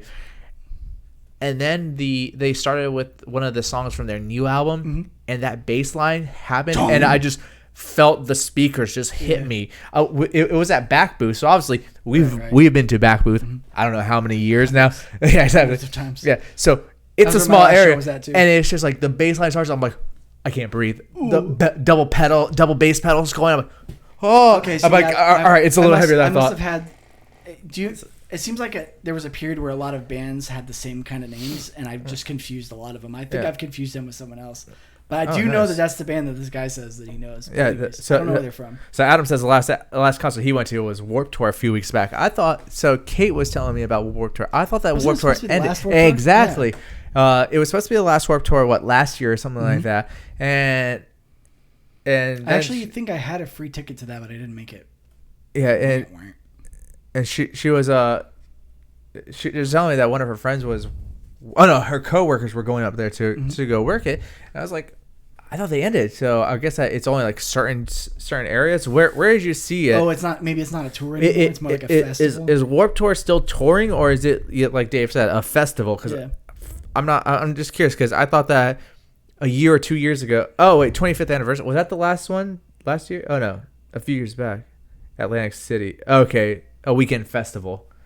Anyways, the last show I went to was the Reign of Kindo, a jazz rock band that's pretty cool, and they're coming back. But I was thinking to myself, do I really want to go to shows anymore? Like, am I even in that? Am I even in that mindset? Especially for a band I've already seen. I don't know. And that's the thing. I think I was 20. How old am I? I'm in my 30s. 26, 27. And I went to go with one of my coworkers to see Alkaline Trio.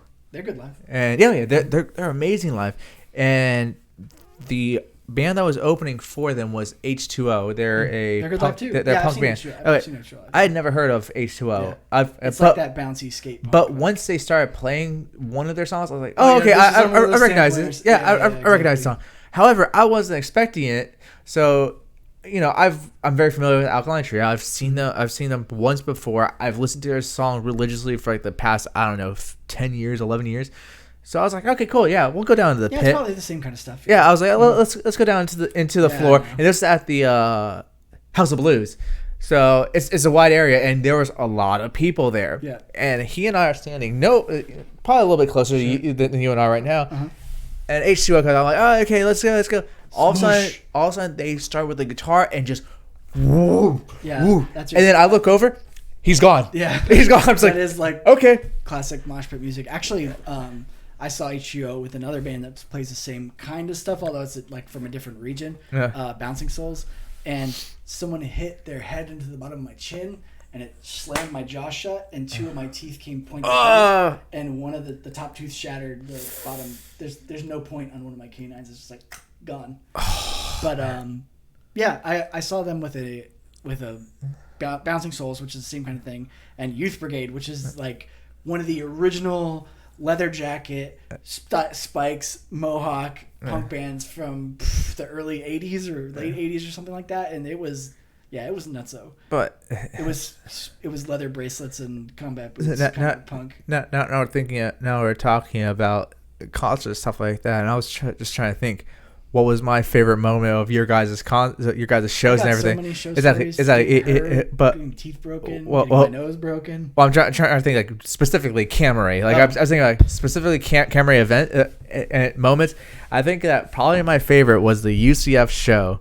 On that stage that was like rickety and yes, Adam going crazy, jumping around, I don't remember this at all. You don't remember did he this? almost go through the stage? No, he didn't almost go through the stage. He's playing, he's jumping around, going crazy. He steps on the wire and it rolls, and Adam's just on his back. I don't remember that at all. You don't remember that? It's because it's almost like being in a trance. Right. It's like activate, jumping around like an idiot and yelling your lungs out mode, and then I'm not aware of the world for that. Yeah, it was just such a great moment, and I think that probably I met more people at that UCF show just that eventually became friends. Yeah. That became friends, acquaintances, That's how I met Susan. whatever. Yeah, exactly. Yeah, now we've been friends for years, and just met a whole bunch of people there. But still, that Adam says he vaguely remembers that. Yeah, I was in a weird place emotionally for that show because it was a cancer benefit, and the reason we were there is because I just lost someone to cancer, so I was like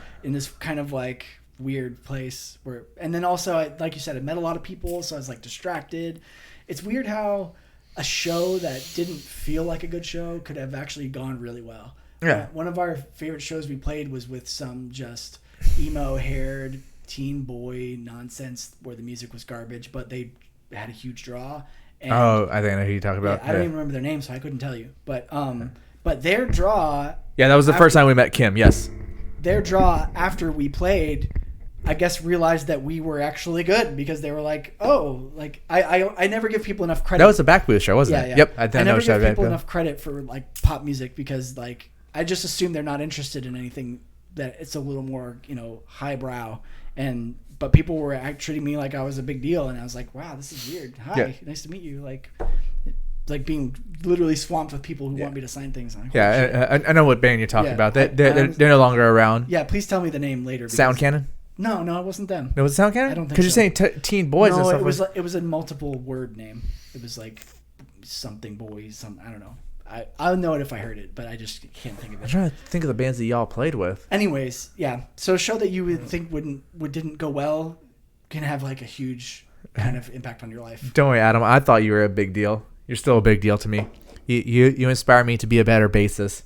I still listen to your guys' songs, and I try to figure, can I do this? But can I actually transcribe this? Yeah. And I'm like, I want to try to get with Adam and try to get the actual we should totally tabs. Play. Don't have any kids because you need to keep your schedule free.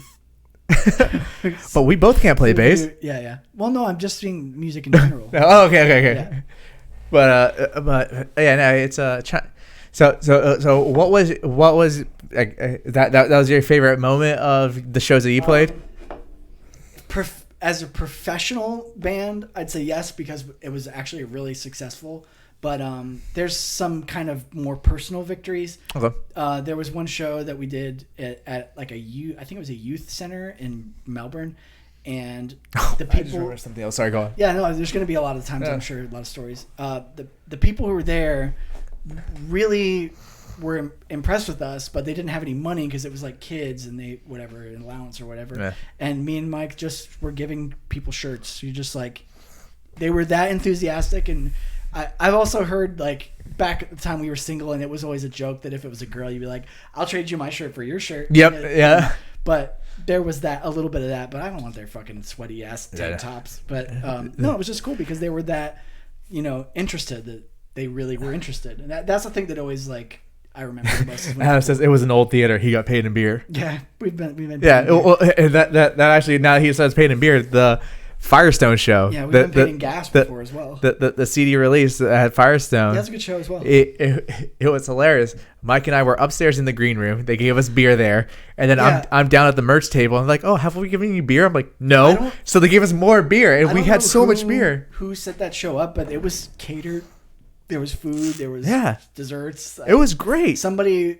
And I think it was Shut Up and Dance. I think so too. Yeah, against can like schmooze their ass off because there was all kinds of accommodation. But like I said, they handed me and Mike beer upstairs, and then they handed me beer downstairs, and I was just like, just keep on bringing the beer. See, I have two stories coming up. So being the singer, two stories. Oh God, here it goes. Being a singer, I can't drink before I sing because it dries out your vocal cords and it just throws off your whole. You've practiced the song sober 100 times, and now you're going to go and do it drunk, and it's not going to be the same. No. Well, that's why that's why I say you should practice drunk.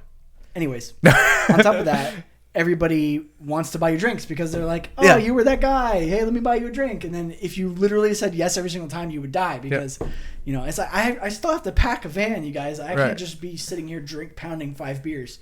So I'd never had this idea at the time, but I read this fantasy book, which I also really recommend to anybody. The Name of the Wind. The main character is like a bard type, and he has a deal with the bartender where he's like, if anybody says that they're buying me a beer, just give me a glass of water and pocket the money, and we'll split it at the end of the night. It's like, why didn't I ever think of that? Like, we're literally worried about getting gas to the next city. I could have been pocketing all this beer money for years. Thank you, Adam.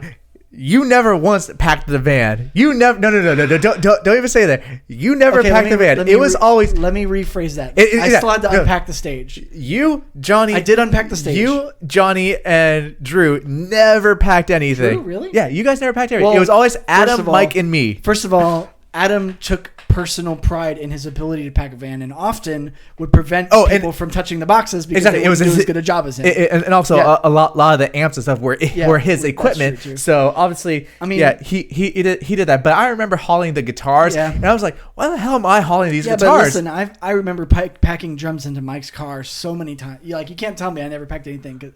But yes, being a trained monkey, I probably wasn't that useful. Yeah, I was more interested in like trying to get the next show, trying to make a good impression on the other bands and the venues, and trying to be like the face, for what it's worth. Not much now. I did. We still love you. We still love you. Stuff off the stage, but you're right. I probably did. I think that there were times that you rolled stuff off. Yeah. But that was it, because it was like, okay, the next band's coming up, we gotta roll it down.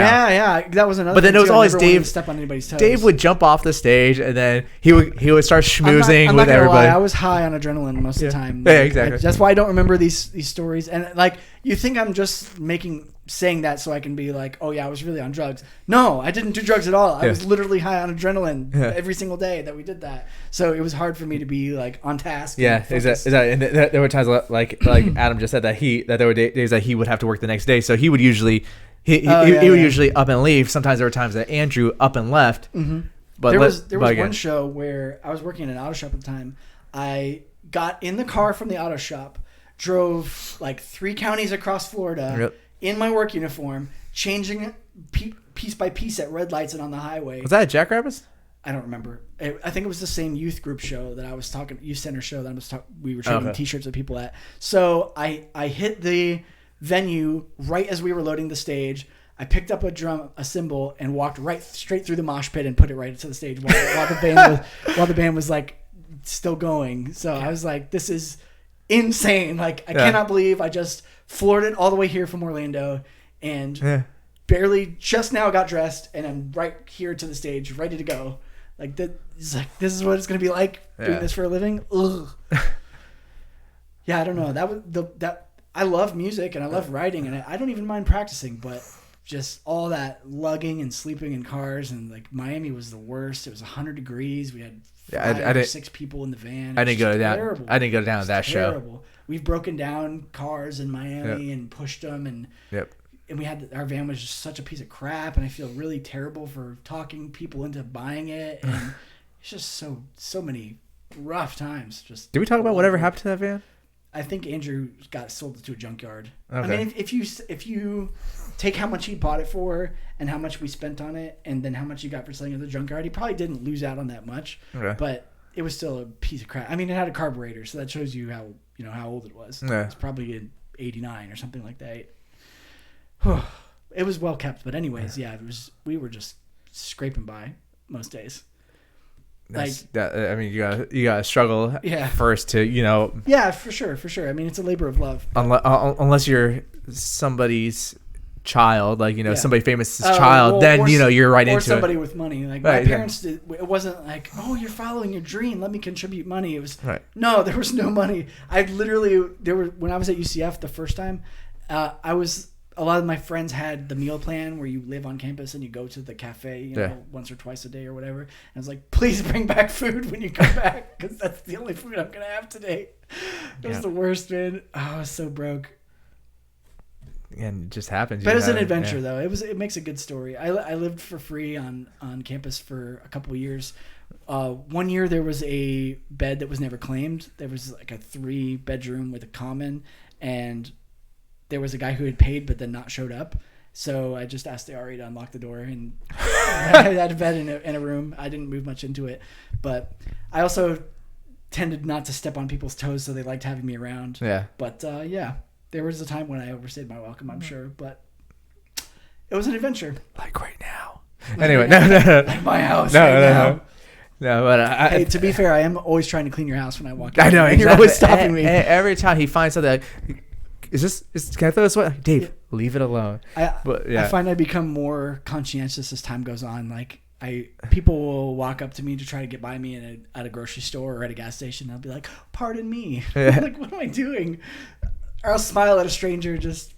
I had such a hard time before the band talking to strangers and like even making eye contact with people. Like a fine girl would walk by in the hallway at UCF and they're like, a fine girl. But eventually you just kind of like smile when you make eye contact. Just like, hi. Is that awkward? No, it was a shy. I don't know. I only had kinda two modes. Nod. I only had 2 modes: completely over the top, flamboyant, and class clown, and completely reclusive, shy. Yeah. It was like flip a coin, whatever you'll get. I need to give it a moment. I think that take a quick break really quick because I need to use the little girl's room. Yeah, me too. So we're gonna take a quick break and then we'll be right back.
And we're back.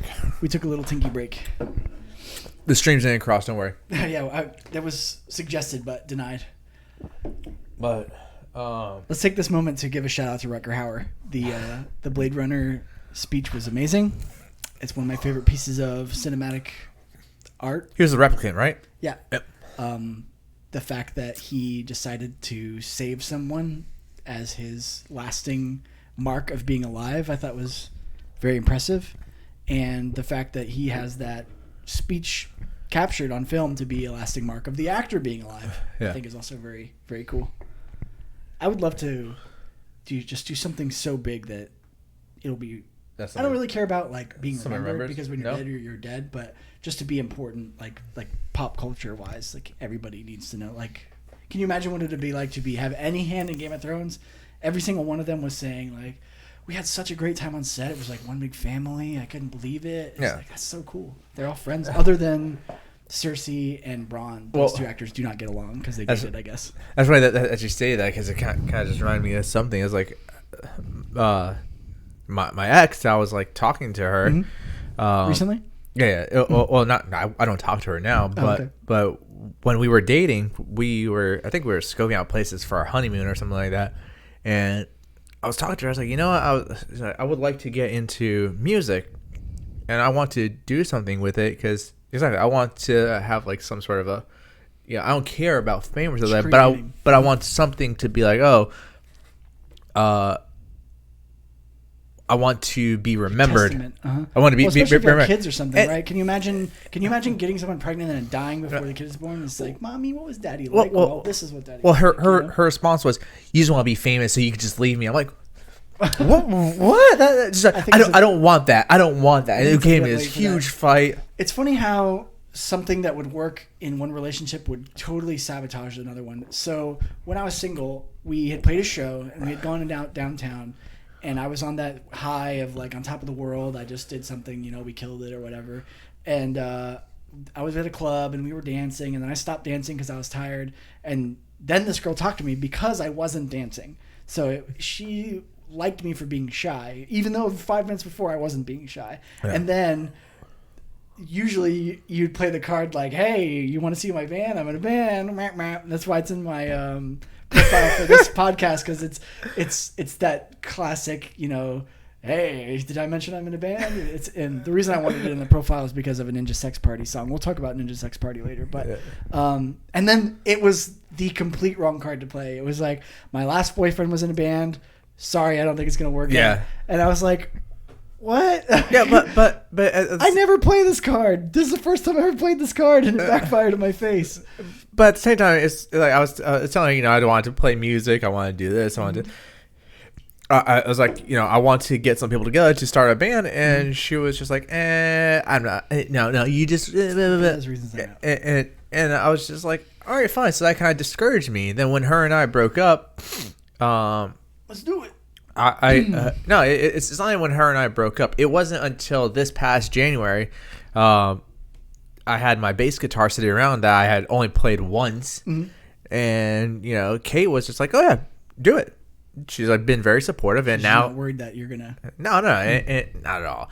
And I mean, look at this. Do I look like I'm gonna be getting anything better? Yeah. But anyway, but I don't know. The older you get, the less important it is to chase tail. You know what I mean? It's like, do you really think I'm still chasing tail? No, exactly. So it's like I'm playing bass, I'm playing guitar, I'm playing drums because it's something that I enjoy and I want to do it. I would like you to. You only live once, yeah. If you're interested in it, go for it. Yeah, I would like to do something with it later on, but I'm not. Again, I want to be able to leave something. I want to be like remembered or noticed for something. It feels good to have something that you made happen that no one can take away from you. Right. Like it's just something that and I understand people take their accomplishments in different places in life. For some people it's like, man, I closed a really important deal. Absolutely. But when 10 years down the line or 20 years down the line on your deathbed, you're not going to be like, man, I closed that deal. I mean, I mean to each their own. That's their own accomplishments.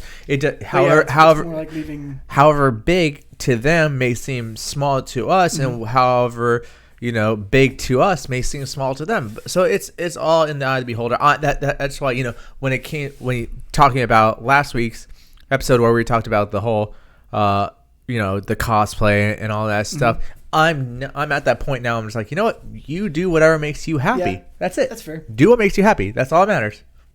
I think that, and when we were in the band and you're like young and you're trying to be cool, everyone seems let's be honest. You were never cool. Probably not. But everyone seems like a rival. Like another band is like, oh, I'm better than them, or another guy's outfit is like, oh, I'm cooler than him. Right. But it's so counterproductive to doing something creative because you're all fighting the same battle. You know what I mean? You're all trying to get the same thing accomplished, and you could be working together. Absolutely. And especially if you're talking about writing music, it's like you can bounce ideas off each other. You're never going to run out of ideas. And you're talking about the people in the same I guess not really atmosphere, but people in the same genre or people in the same zone as you. Yeah. Mm-hmm. You're like, oh, this guy's my opponent, and like I've seen a lot of that stuff with now that I'm doing martial arts. Yeah.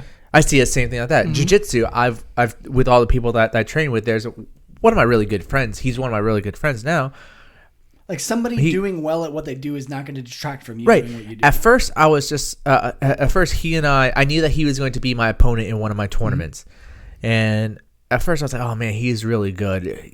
Fuck that guy. Mm-hmm. Blah, blah. But then I was thinking, I was like, I shouldn't be caught up on what he's doing. He's doing it well. Cool. And good. You're not good for get better that way. Exactly. I'm not gonna get better. Then Kyokushin. There, I start seeing people now that we opened the dojo and we have people there training. I see other people like, oh man, fuck that guy. But then I go back and I'm thinking like, wait, we're still doing this. We're still on the same team. Mm-hmm. We're eventually going to compete against each other, but we still represent the same team. We still represent the same dojo. Whatever, I don't care. Every community is a little different too. I see that the art, like drawn art community, painting and digital painting and all that, they're very supportive of each other. They're all friends on Facebook. They're all like friends at Comic Cons and whatnot. And that's the same thing with the Rocksmith community.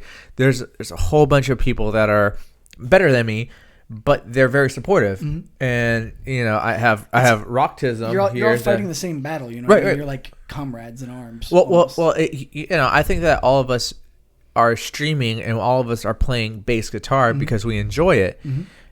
When they're better than me, yes, and they could be arrogant if they want to. Like, sure. I'm not going to help you, peasant. Yeah, you're a scrub. But they all are.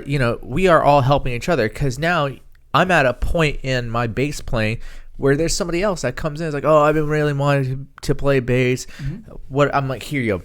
These are the things that I wish I knew when I started playing bass. Yeah. Or here's a good starting things point. Like Twitch stream. These are things I wish I knew when I was exactly. On my stream, it's obviously evolved, it's adapted. Mm-hmm. I've learned things, I've learned tricks, I've learned different things. Exactly, and I give them advice too. And yes, Adam, that is the idea, not a burger band. Honestly, I like I said when we first started, there's so many ideas on the table. Is like we can kind of try anything and see what sticks. I would love to. I mentioned Ninja Sex Party earlier. They were very much influenced by The Lonely Island, like funny band stuff, but where the songs are actually well made and well produced songs. Is like that would be awesome. I would love to do that. Yeah, I would love to come over here multiple nights a week, record video.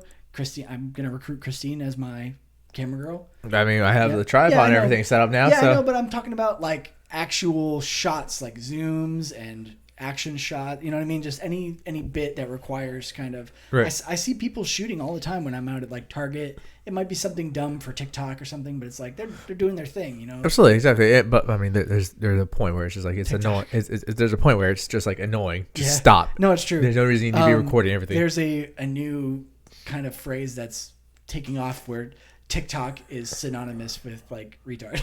It's like I got a couple TikToks over there. No, it's because it's that mindset of like that fighting for attention. People that are like wearing like $2,000 outfits, in a bus stop. It's like, come on. Right. But anyways, they can, like you said, they can do their thing. I'm gonna do my thing. I'm not gonna open Kinder Eggs and play Fortnite. But that'd be a great T-shirt. Just Kinder Eggs and Fortnite. To answer your question, Adam, earlier. We're both still pretty much in the same area in Orlando, so you know where you can find us. Yeah, hit me up, man. If you got time. Yeah, you could hit us up. And Dave came over the first day when he was trying to pitch me the idea of the podcast and everything. He came in and looked at my house. He's like, "Ooh, this looks like a lot of things I could make noise with." Yeah, because I have my drum set. I air drum in the car all day, every day. I probably have learned basic drumming skills without even touching drums. Yeah, I got my drum set up. I have just one bass amp. I have 2 bass guitars, 2 electric guitars. So I have a keyboard. I have a keytar. So I have a lot of instruments. We could do something. We could have fun. If, just record some stuff. We don't have to need a full band. We can like record one part and then play the same part. Yeah. And, same guy play a different part, et cetera, et cetera. We'll shoot you a message because we don't want to give out too much of our of our information. Yeah, exactly. We'll send you a message. You'd be surprised how much you can just run into people without even trying. Let alone if they knew what zip code you lived in. Oh yeah, it'd be very easy to find you. Yeah, no, man, there was one time one of the many tangents going on right now. Mm-hmm. You're talking about that. So one of my buddies, he's an artist. Somebody stole his art and tried to pitch it to Marvel for art. That shit happens all the time. Yeah, and just from what I found out from a little bit of internet sleuthing, I was able to find out where he worked, where he lived, like his actual name and everything. And I was especially if you don't have like a really common name. Right. I gave it to him. So he could give it to the parties that needed to know. And yeah, it was a thing. There was another kind of community that I'm tangentially involved with. It is like the art community, art memes and exposure bucks and all those other things that artists hate. And one of the things that always comes up is stolen art. Yeah. There was a campaign, I think it was Baskin Robbins or some ice cream company, where this guy has this very well-known comic that he does on Facebook, and someone from India literally traced all of his work, reproduced it with ice cream cones and sold it, and their whole ad campaign was like an entire stolen ad campaign. Wow. And it was like a big corporate ad campaign. It was pretty crazy. Like I love like the Reddit threads where they just follow up, just quit your bullshit. Yeah, exactly. Quit your bullshit. Yep. Yeah. I also like when my Reddit threads are curated by someone who's reading it on YouTube. For some reason, YouTube is always just like my go-to. It's the way to kill time. Experience Reddit, yeah. I feel like I could be more. I'm tangentially familiar with Reddit. I could be deeper. Yeah, I don't know if I want to be deeper, but I could be deeper. For me, I have three monitors at work. So I have my main laptop monitor. I have one monitor here for internet browser and like different things, and over here I have my coding window. I have my code in my terminal over here. So on my monitor, I usually keep Reddit just in small, because it's just like I'll burn myself out coding, and I'll just go to Reddit. All right, do some mindless searching. Go back to here. Or go back to here. There's always some kind of distraction to be found. Yeah. Yeah, exactly. And I go so deep into Reddit, and by the time I realize how deep I am, I'm like, holy shit, I need to refresh Reddit. Yeah, it's a really good place to promote yourself too, like a podcast, for instance, or if we put videos out or anything. People in Reddit, I feel like, are genuinely, there's trolls, but they're genuinely interested. They'll spread the word. Yeah, I would assume so. I would assume that. Yeah, my name is very common. Yeah. Uncommon, very distinctive. I think that both he and I, you would search us, and you would find us. Yeah. Obviously, don't post it, please. Yeah. But I don't. Just not my last name. I rent an apartment, so they'll never find me by my name. But I do still have one living family member, so there's that. Yeah. Yeah, exactly. You have to be pretty specific to find you, because I guess that you have a distinctive. You kind of have a. It's Putin, okay? My last name's Putin. I say, Adam, you have a pretty common. I would say, even your last name, I would probably assume that would be very. Anybody who has a name that is a job from medieval times, like Smith, Shoemaker, Fletcher. There's thousands of those, because that's how last names were invented. Was people, taking their profession and sticking it after their first name. Are you talking about the purple kind of drawn looking color, John looking picture? Yeah. Robbie's a stylish dude. Yeah, I think Robbie could be a good mascot. It's like that was I can't think, because one of my buddies that I worked with, he was like, "Oh, if you grow your mustache out, you look like Salvador Dali." So I was like, "Yes, you're already a Dali fan." Yes, exactly. Yeah. I was already a Dali fan. You know, I got the Dali elephant tattooed right here. Yeah. Show it to the camera, baby. So look at that bicep. so I was like, yeah, you know, I'm gonna do that, and I started like twirling it out and everything. Yeah, doing the wax, doing this thing.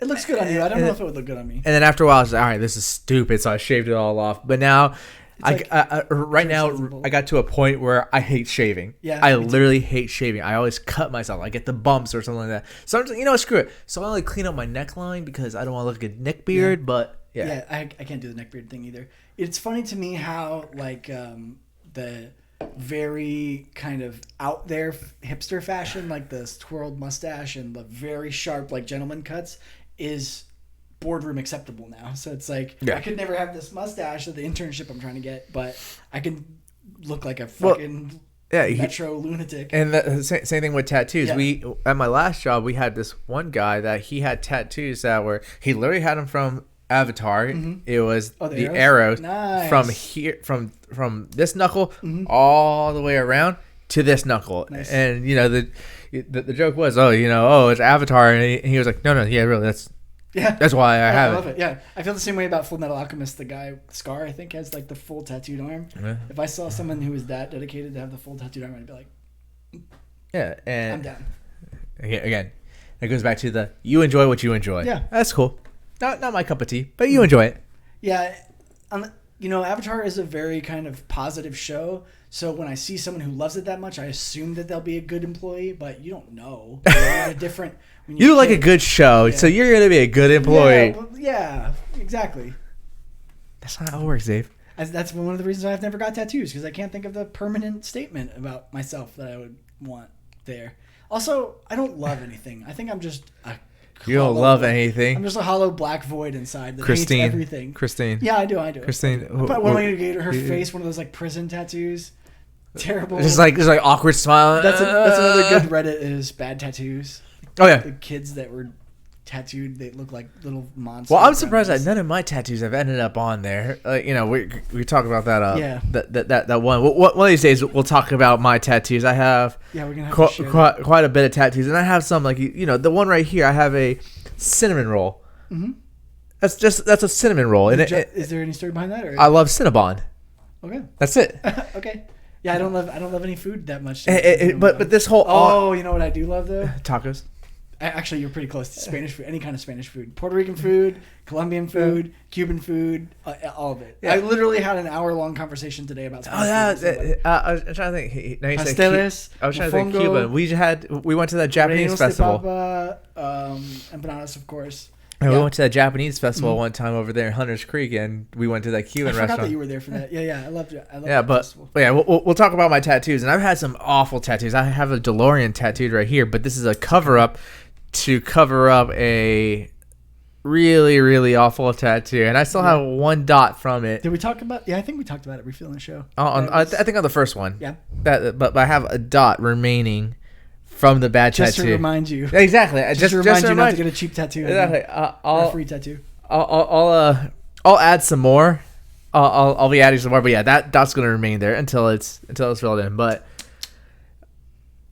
where are we going with this? Oh, stuff about that she loved. No, and that's the problem with tattoos. Just it's permanent. But also, when I was a kid, I was so enthusiastic with whatever the thing was for me at the time. Yeah. When I was watching cartoons, I was like, I love cartoons. I'm gonna be a cartoonist when I grow up. And then whatever the next thing was, I was obsessed with that. And whatever the next thing was, and now as an adult, I'm like, yeah, I like stuff. Right. Am I in really love just with it? Yeah? Am I really just loving it, wanting to wear it on my body? And that's the thing with this left arm. It's just, I guess now we're talking about it, but this left arm is all stuff throughout my childhood that has like some sort of meaning. Yeah. That's why it looks like a random cinnamon roll, but I also feel like it's cool to like the Zelda thing. A lot of people would get that. A lot of people have Zelda tattoos, but the games that I liked as a kid are kind of like out there. So there's going to be like one person in a million who'd get the reference. You never know. Like, why bother? You never know. But why would you get a tattoo? Right. You don't get tattoos. Why would you get a tattoo for someone else? Maybe you get it for yourself. At least I didn't get a tattoo with the wrong intention. Yeah. I'd rather have no tattoo than a terrible idea for a tattoo. I'm trying to think. Like But besides it is that something one, that occurs to me, like when my wife, she's got like a $900 tattoo, and right? I think I like money. I like money more than I like tattoos, but at the same time, I'm Right. like, it's time. I think it's time to get one. Dave's going Get up. one for the show. Get a burger Get a burger. or something. There's one tattoo that. Well, I have a couple tattoos. If you got a cinnamon bun, I can have a burger. What? If you have a cinnamon bun, then I can have a Oh, burger. okay. That's what I thought you said. Just giant burger. Just Like a in my giant whole burger chest. in the center of your chest, right there. That's another thing I don't know is where to get one. Right. Where would I get it? But we have plenty of time. Maybe we'll Yeah, that's true. I'm still alive. we'll run a raffle I'm to still see alive. what Dave should get tattooed. Yeah, I don't know. Yeah, I'd love to just some idea. Should it be a video game thing? Should it be? And like half the bands that I like, one of them was become like a shamed underage girls sex photo trader. So I don't know. I'm glad I never got that band tattooed. I don't Lost know if- Profits. Well, let's just say it's them because I don't like them, but we'll just say it's them. I don't mind pissing them off, but if there's any of the bands that I would actually like, then I don't want to mention who they are. But anyways, a lot of bands, or something as simple as just putting out a crap album and just ruining their music legacy Right. with some just garbage. A Right. lot of the bands that I really loved, it was just so into, eventually turned into garbage. Yeah. What bands like don't ever suck? You know what I mean? What bands put out 5-10 albums and none of them are garbage, or they end on garbage and then quit and then you never hear from them again. I don't know. I'm trying to think of like the bands that I listen to now. I don't think that there's a band that I would be like I would like every single one of their albums. I think it seems to me that every band's second album is always the best. The first album, they're kind of rusty. They're kind of figuring out their sound. The second album, they really start to take off and they just pour their hearts into it. And they're like, we want to make it. We want to show the world what we got. And that's the album. Every band that I can think of is. I'd love to hear if your experience was the same or not. No, because a lot of the bands that I really enjoy listening to, they've either switched up singers and all of a sudden it that's sounds always rough, completely different. And Switching your sound is hard. Switching your singer is way Well, harder. a lot of the bands I listen to, they'll either switch their singers and they're better than where they were before. You're talking about Amorosa? Well, yeah, Amarosa, that case in point right there. You know, the new singer Bradley, I think is his name. Hell of Wasn't he? I think I know his band that he was in before that. I don't remember. I can't remember what he was in, but yeah, when they got rid of Johnny Craig and they brought in Now I Brad, definitely know that I know who you're talking about. I just can't think of what his old band was. We were actually fans of him not in that band. Me and my wife at the time. Of who? Of the singer. I can't remember. There's an S in their name somewhere. I forget. They had a music video that was like a 50s greaser thing. Oh, He has a cool voice though. I like him. Not sure, but yeah, that was the one that they switched singers. Bring Me the Horizon. I believe that. Are you a fan? Oh yeah, I love Bring Me the Horizon. That's one of those bands that I never gave a chance. Never even. Yeah, you should give it a chance. I'll do it now. Yeah, if not, I'll fight you. I'll branch out. Yeah. I'm kind of lost in music. I'm just lost in general right now. That's why I'm here. You're lost in life. Yeah, I'm here to reel you in. This is my midlife crisis. But I've been listening to a lot of hip hop. In your 30s? So, I mean, I have a midlife crisis in your 30s. maybe I'm already past the halfway point of my life. Who knows?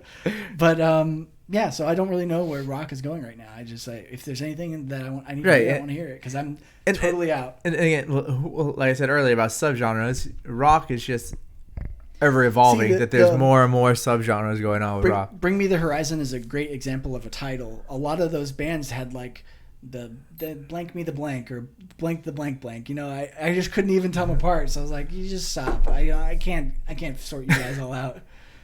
Yeah, but there's been a whole bunch of bands that now I feel like they've switched their singers and they found themselves a better singer.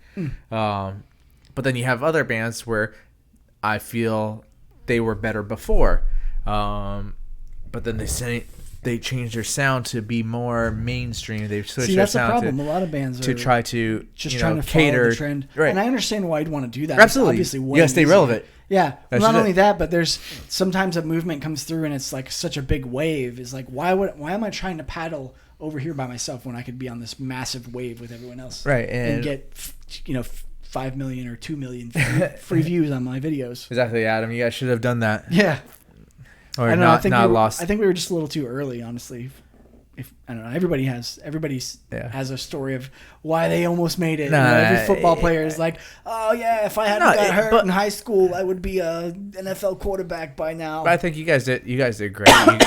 You got some experience, so yeah, it was good. I wouldn't take it back. Yeah, no, but the like one of the bands like I think of that I just got tired of because they switched their sound and it was just too pander was 30 Seconds to Mars. You listened to 30 Seconds to Mars. Yeah. Their first album, and you I think as the people I know, you are the 30 Seconds to Mars fan. Yeah, well. you listened to the very first album, like you said.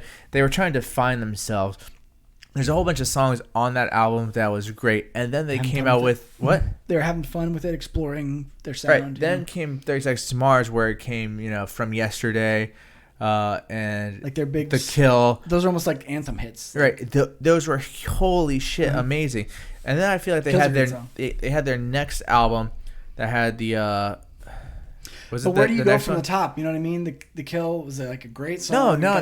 They didn't just have that. That wasn't the top for them because then came the next two albums. The next two albums had some great music, but you could see their transition. That's when they're watering things down a little bit. Well, you think? And I think I brought it up before, but also I talked to several people about. That's when Imagine Dragons. And that kind of sound came out. When I think Imagine Dragons, I think of like soundtrack music. It's like very commercial friendly. And they started doing more and more stuff like that, and it was just their last couple albums. I think it was the last two albums. I can't stand it. I just can't stand. Oh, switching singers. Oh, sorry, I didn't mean to cut you off. He said we should have done that, and I thought he was talking about riding the wave. And he's like, "No, I was talking about switching singers." I'm like, no. Yeah, you guys switched drummers. Wrong person to switch. Drummers are impossible to keep. Anyways, it's weird. Switching a drummer never kills a main, a big band. But it's the worst thing to try to handle when you're constantly losing drummers all the time. Yeah. Drummers are replaceable. That's kind of the meme for drummers, though, right? The two things that anyone who's ever played in a band knows about drummers is they get excited and they can't keep time. They either go too fast because they're at the show and they're hyped up on adrenaline, and they don't stick around. Rocktism and Oastbug, both of them. Oh, and also Red Lionhead. I think all three of them like to joke about me and how I can't keep time because I'm a drummer. Like, listen here, I keep time. Well, it was like I forget what the meme was, but it's like, how do you know a drummer is knocking at your door or something? It's like he starts to speed up. It's like, slow the fuck down, man. We're just trying to keep time. They were like, one of the jokes that I think Oastbug keeps saying is like, how do you tell a drummer's at the door? Was that the joke you just said? I tried. I don't remember what the punchline is. So okay. It. Yeah, it's like they knock and then they start to speed. Exactly. Yeah. It's like, what? Yeah, that's weird. Yeah, telling you how I could keep time. Yeah, and then I know that Mike played with a metronome, or Andrew told him to play with a metronome, and Mike got upset about the metronome and was just like, "No, I'm not playing with that shit." I think Mike was a fantastic drummer. For how long he'd been playing? Hell yeah! When now that I started playing drums and I remember him talking to me about how long he had been playing drums for. I was like, he was actually really good for how long he'd been playing for. There's so many different things that go into being a musician. Is like, how good are you, especially drums or even guitars, like how good are you at shredding? How good are you at writing melodies? How good are you at this? How good are you at that? And the things that Mike did well were very useful for the kind of music we wanted to make. Absolutely. Like, how good are your fills? How good are your, et cetera, et cetera. So yeah, there's a lot of like flavor in there. And changing a drummer totally changes the flavor. Corey just attacks the drums so hard, and it was like playing in a in a metal band. Yeah. It's like, hey, we're trying to have kind of a groove sound, and chill out a little bit. Yeah, he like one of the things that he talked about was Mike playing with the double bass pedal versus him playing with a single pedal. Mm-hmm. And he had that. Yeah, Corey broke all the things. Yeah, he just had that attack with the pedal that was not the same as Mike playing with the double bass. Right. It just sounded more, punchy. Yeah, it was exactly more punchy. So it's a 230-pound guy versus a 130 30-pound guy, you know. You think he was 130? That's like him. That's like Mike with like 30 pounds of sand in his pockets. Really? I don't know that much about, you know, body weights, but I hope he was at least 100 pounds. Yeah, no, you're right. He was pretty skinny there. Yeah, but he's not super tall. You know, you listen to your guys' cover of "That's Not My Name," and I love that. I still listen to. That's another thing about when you make something, you make it. No one can take it away from you. You're proud of it. It's an achievement. But you can also, like, when you're feeling down, you can pop it on and right. Like, that's me. And you know, I listen to the some of the songs that you guys have, and I'm like, and I think about it, I'm like, okay, that wasn't that complex, but Mike made it fit well. Yeah. Mike definitely made it fit well, and Mike made it flow. Okay, the transitions, the fills between the verses, the fills going in and out of the chorus. The drums to me, I mean, obviously, probably not just to me, but the drums is like the skeleton of the song. Like, you build around it. So, and really, you build around the drums. Technically, I build around the snare in my head. I always build around the snare, but that's one thing I've struggled with, trying to think about writing music. Where would I start? Yeah. I don't know why. I'm sure everyone's different, but to me, the drums is like, you know, if you wanted to make a song, you could just play a drum beat and be like, oh, what can I play to this? Anyways, Mike's style. There's a band that I really like, Thrice is like one of my favorite bands of all time. For 2 or 3 albums, he literally used the same fills or the same like big moments, multiple songs per album. So you can say the fills like snare. I don't know. I don't know how to convey this, but I always like make the sounds in my mouth of like drums when I'm like rocking out to myself. So it's like that's it's in every single song in their albums. Really? And I was like, God, if I hear that fill one more time, I'm gonna strangle you. And the weird thing is like, I think they're really solid musically. He actually writes like drumming columns for big magazines and stuff, and he's like a well-respected drummer. Yeah. And I'm like, how are you using the same fill so many times? I cannot stand that you're not changing it up. So for someone to actually like Mike to switch it up, make it interesting, and also super important to me, especially in a groovier band, is you have to have a dynamic in the way that you play with your power, which is what I didn't like about Corey when he attacks the drums. It's like you know. It's like having sex. You can't just go all the way in and just slam. Right. You gotta play with it and go up and down and play with it. Pull the brushes out. Play the metal crash. Get some flavors in there. Get some dynamics in there. It's too much power, man. Yeah. Too much. Yeah, and I've gone back and listened to you guys' stuff, and again, I've played some of this stuff, and it's like, oh, it's not complex, but it fits well. Yeah. Well, especially if you're playing bass and Adam's listening, it's a good time. Yeah. He definitely has. Yeah, he's giving me a hard time again. I mean, you do know that drum. No. Well, it was always Andrew. I would come home and Andrew would be there. You know, what are you doing? He's like, oh, I think I got the new song. Andrew and Adam are very different approaches to music. Andrew starts with the complicated bits and works his way back to the the meat of the song. Yeah. And Adam is a good example if you're trying to learn bass, because he starts with kind of the basic notes, what we need, and then starts to flavor it out. So they meet in the middle, and they had a good thing, I guess that I should talk to Adam about it. One of the things that I've learned about the bass is you can have that lead bass. Cool, yeah, that's great. He'll surprise you, but not everybody is that lead bass. But a lot of the bass lines are. You take the root of the chords. Yeah, sure. So okay, it's an E chord, A chord, whatever. You take that E note, you take that A note, you do that, and then you work from there. So it's just like the writing of that, but then also, and again, I kind of think about, okay, writing a song. Where would I go from there? Because I feel like it's a weird ecosystem. Each of them feed off of each other. Fuck the singer, because they're too good. Yeah. They're too good to load in the hardware. Well, it's different. a lot of bands that like singer-songwriter types like Dashboard Confessional, Bright Eyes, a lot of these bands, they that's how he writes it. He plays us a melody and he sings to it. But for me, I always had to hear the whole thing and come in at the end and put the words as like a cherry on top. So it's always different writing with people. Yeah. Even when we were changing drummers, the whole writing style would change. But some of the best songs I think we wrote were some of the easiest songs. They just came out, no effort. Right. But it's just like, okay, so do I start with the guitar? Do I start I start with the bass? Do I start with the drums? Because like you said, you could start with the drum. You could do the drums. Okay, I got the drum beat. Now I kind of play the guitar to that. But then everything kind of feeds off of each other. Yeah. And that's it's just why like, I always start with the drums in my head. 'Cause it's like, obviously, the song that you start with here and come with at the end. It's ever changing. You know, you're you're changing it as you go along. It's like, okay, I don't like that fill there.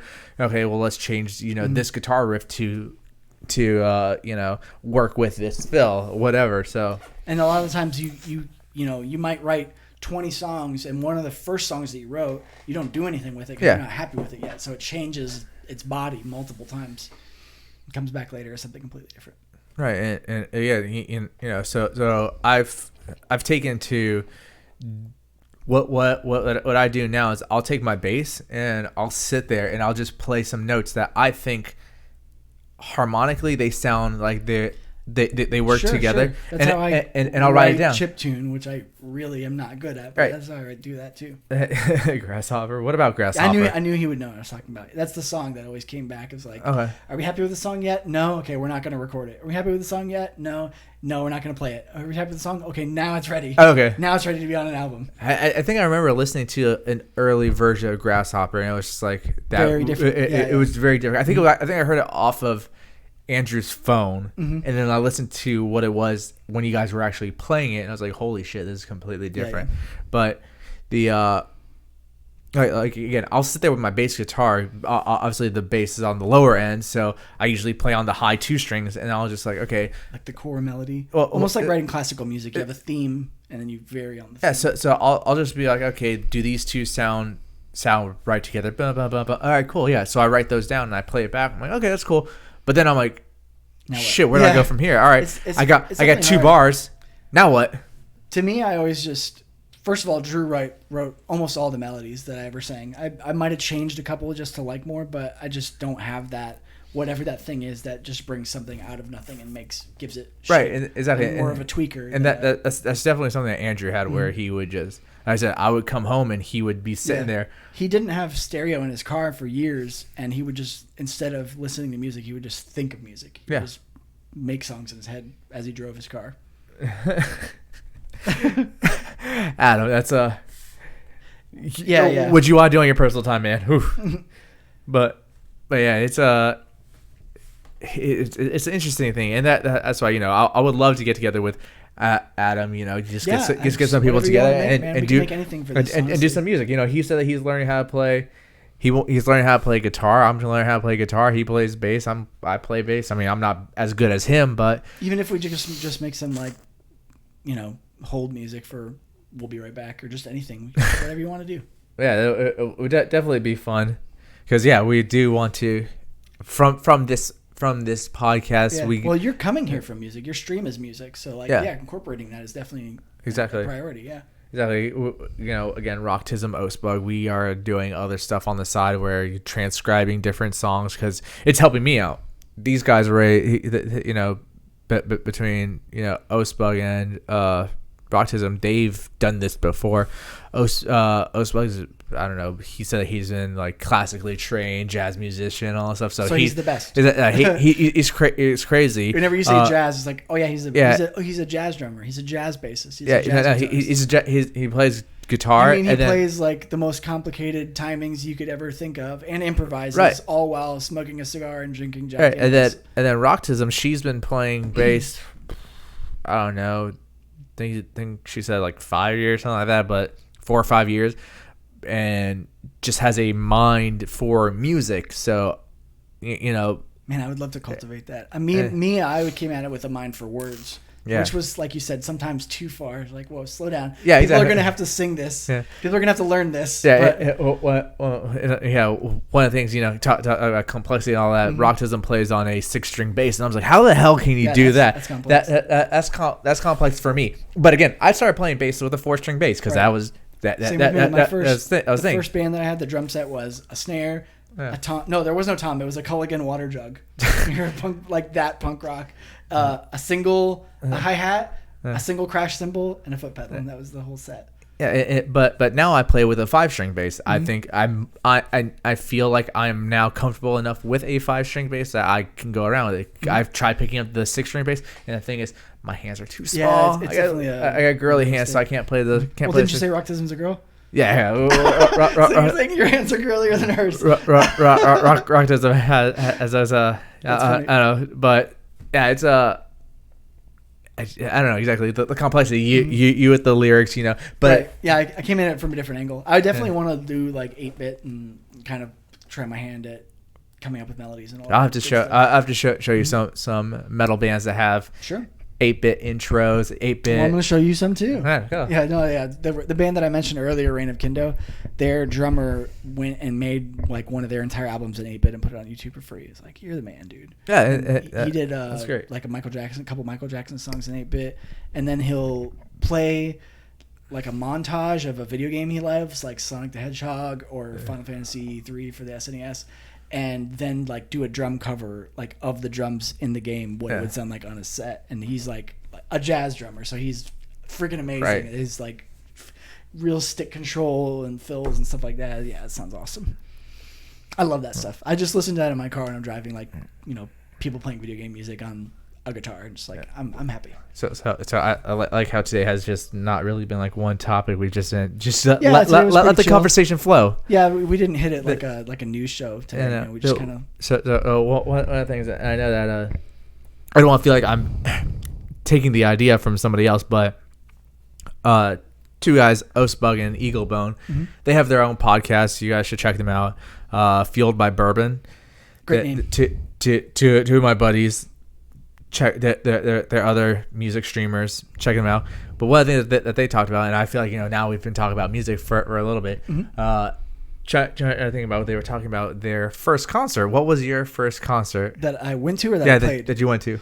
I went to a punk rock show from a band called Guttermouth, and a band called Guttermouth. Well, people don't know who Guttermouth is. Not a lot of people. They were in one of the Tony Hawk games. Oh, were they? I didn't know that. I'm pretty sure they were. Well, anyways, that's how I heard about them. I think. Of those like skatey punky bands, they weren't the best well known. No. Even on their label, they weren't the best well known, and they were kind of like shock rock in a way because it was ridiculous. Their singer like pulled down his pants, wiped his ass with toilet paper, and threw the toilet paper to the like they were full on. They pulled like a Gigi Allen. It wasn't that bad. It wasn't like cutting yourself and bleeding and hurting the audience and like giving them, you know, crazy diseases or anything. But like, first of all, their music was super irreverent, like dicks and fucking donkeys and just whatever nonsense like you could think of. Yeah, but to answer your question, Kate, I don't think there is right now, so I'll have to add that command later. Thank you for reminding me. Yeah, but I've seen them multiple times. They're actually really entertaining live. But yeah, I think that, so obviously Adam says he started either 2000 or 2001 Earth Day Birthday. You know, the classic WJR down here. I probably, so he's older than me and you're older than me, so you guys probably, I started, I guess I was like 15, 16. I can't remember. But the I was first, probably 14. Yeah, the first concert that I went to was Soulfly. Damn. You know, heavy metal, and I was just like, you know, Portuguese, Brazilian metal. And I was like, a lot of fat guys in black shirts. I listened to them religiously, and like leading up to that, I was like really into them. And then my high school girlfriend at the time, she was like, "It's funny, I'm making fun of fat guys in black shirts, and I'm a fat guy in a black shirt." Yeah, she was like, "Oh, well, they're gonna be in town if you really like them." I'm like, hell yeah! So, yeah, and are they good live? I think they were amazing live. I've only seen them that one time. Interesting. I used to go to a lot of. I don't know why. I've always been a very nice person and a very kind person, but I was very like angry and anti-authority when I was a kid. So I was always at these really backhole, just trash the place punk shows where there was like if you weren't getting in a fight or like breaking a hole in a wall, then you were like not punk enough, you know? Yeah. And there was like, I don't know why I was in that like circle.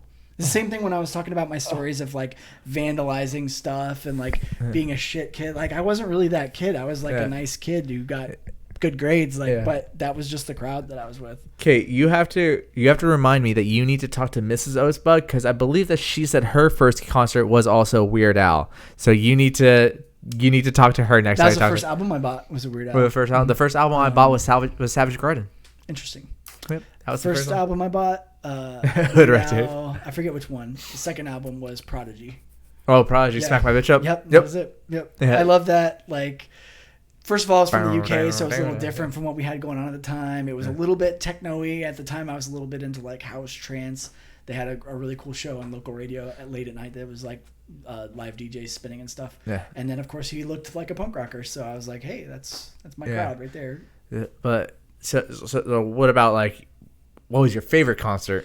I think you kind of touched on that a little bit earlier about. You know, I mentioned Dashboard Confessional earlier, Yeah. and I know it's not punk at all, and it's not cool, and it's not tough, but I think Who that cares if it's not punk? No, I'm just that's the transition. Punk. When I consider myself to be like kind of a higher brow of music that isn't very popular mainstream, when you would tell me that my words are too complicated, or I came to that place from music that is not complicated or pretty at all. Like, right. It's just hard and fast.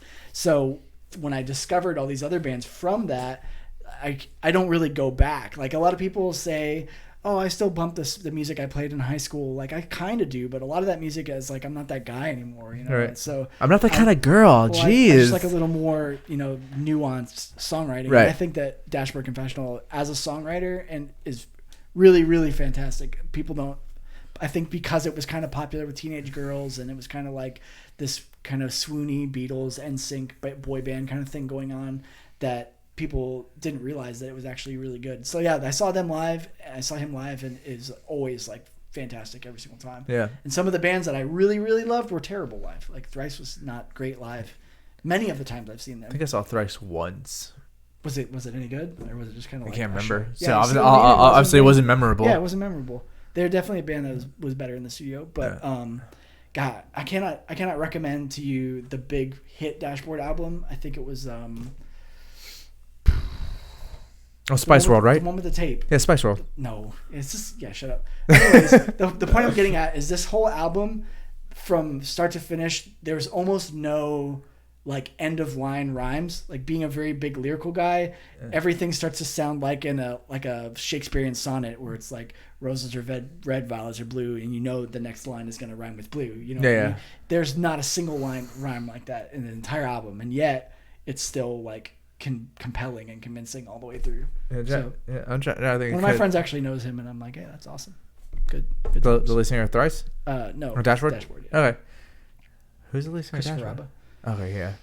I think he just lives on royalties now. I think he just chills because he had a couple hit records or whatever that still get play. I'm trying to think like I was trying to think about my favorite concert. Like there's just been so many that's. All right, I like this from this concert. I like this from this concert. One of the ones that I saw was Smashing Pumpkins and Marilyn Manson. Smashing Pumpkins is one of my favorite bands. I was into Smashing Pumpkins a lot too. They're pretty much I love Zero, and I love Time is never time enough. What's that? Melancholy and the Infinite Sadness? Yeah, I was to say Melancholy. Everybody loves Melancholy. Yeah, it's a good album. But I hate his attitude though. I think Billy Corgan is one of the most insufferable frontmen for a rock band. He's like, I'm gonna redefine all music. Well, I mean, it's like, shut up. He pretty much did redefine, that grunge, transition. Yeah, but he said that after his impact was already done. He was like, I'm gonna be Jesus. You know what I mean? Yeah, calm down. But there's I saw them because I was already. This was like 5 years ago. I think I saw them. I'd never seen them before. Yeah, they still play. They still tour. And as that band or as the other project? Well, now they're back together, except for project, right? except for the bassist. The bassist is she's knucking futs. Huh, I didn't know that. They I saw them, and because they're the ones that got me into music. Once I heard 1979, yeah, it's a great song. And I like listened to it over and over and over again. Now it's like I could play that song on bass, I could play that song on drums, and it's like I want to learn that song because I want to be able to play all of it. Sure. I want to play all of it by myself. You want to start another cover band? I would do Billy Corgan covers. Oh Jesus Christ! I've played in so many cover bands, but I'm okay with that. I like the way he sings. Like, even though I say he's insufferable, like I think he's a good musician. But but that show, Marilyn Manson, Smashing Pumpkins, I was kind of let down by How's Smashing Marilyn Pumpkins. Manson live? That's what I say. Marilyn Manson is a performer, Yeah, and I bet. he put on a hell of a show. I would It like was to see Marilyn Manson it was live. nuts, and it was such a good show. Just because of that. Another good show that I saw was 30 Seconds to Mars, because again, Jared They're Leto. very visual. Jared Leto is a actor. He's a performer. He knows how to. Yeah, he's a born I wouldn't fan. say pander to the audience, but he knows how to play It's the like audience. yeah, to, it's like a stage thing. It's yeah, like a exactly. It- Shakespearean thing. and it was such a good. Dramatic. It was such a good show. I saw. It was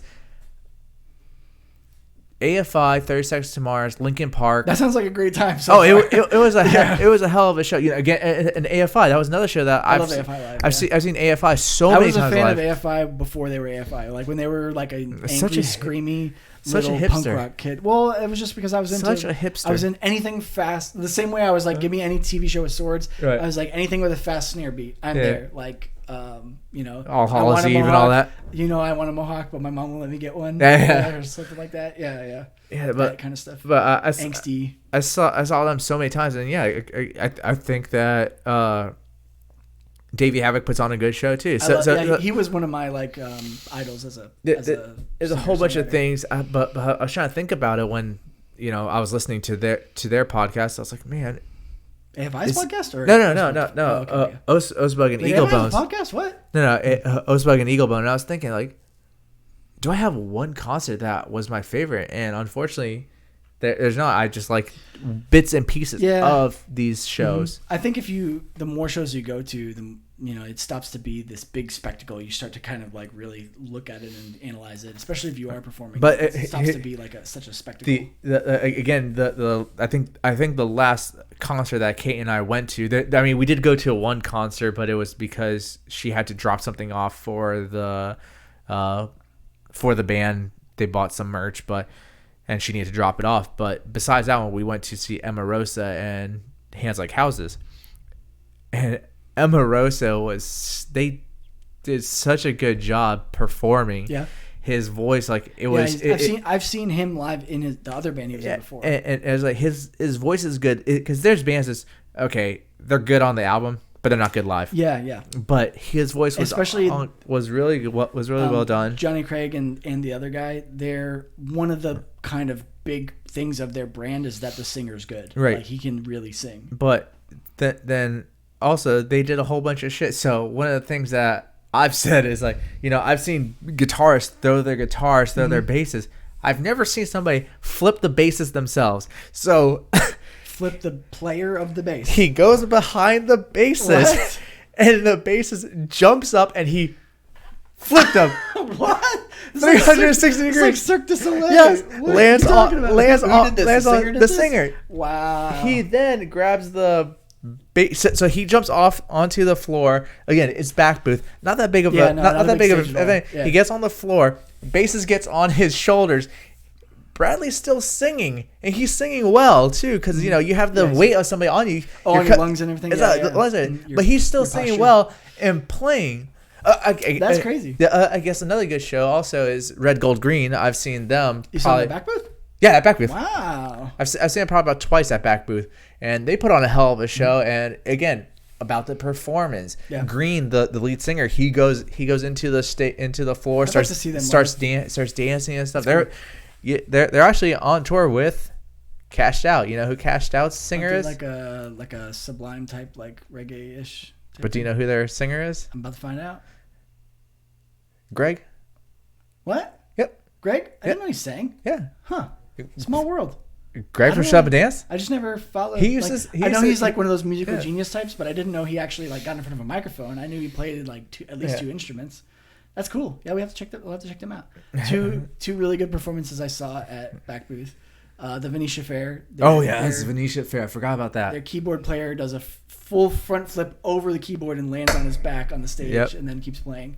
And also the lead singer like pulls hair out of his head and throws it to the audience. Now he's a NASA scientist. No, that's their bassist. Oh yeah, we've had this conversation before. And Paulson.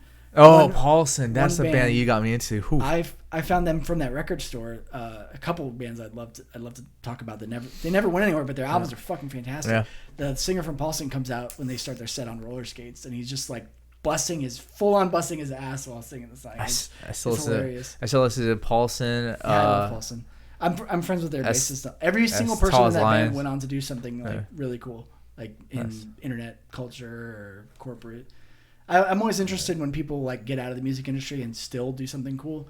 I think it's the guitarist or the bassist from a punk band that I used to love growing up, No Use for a Name, worked on Dead Space of all things. Really? Yeah. Really cool. Oh, their singer died not that long ago, but yeah, it's sad. Oh, damn, sad. So Rutger Hauer, yeah, Fat Tony, sad. Wait, Tony Sly, yeah. Sorry, I'm tired. I'm getting my names mixed up. I'm trying to pay people homage and getting their name wrong is like the worst thing you could possibly do. Yeah, I don't know. But yeah, that was just something that I was curious about because I was like, you know, obviously we talk about a whole bunch of stuff and then we just got into that music. We talk about the music, so I was like curious about the TV. Yeah, it's just like our podcast tags. It's like 5 different topics. Yeah, I don't know. So we're already 11:30. Jesus. Oh shit! What's Phil DeFranco said? Sup?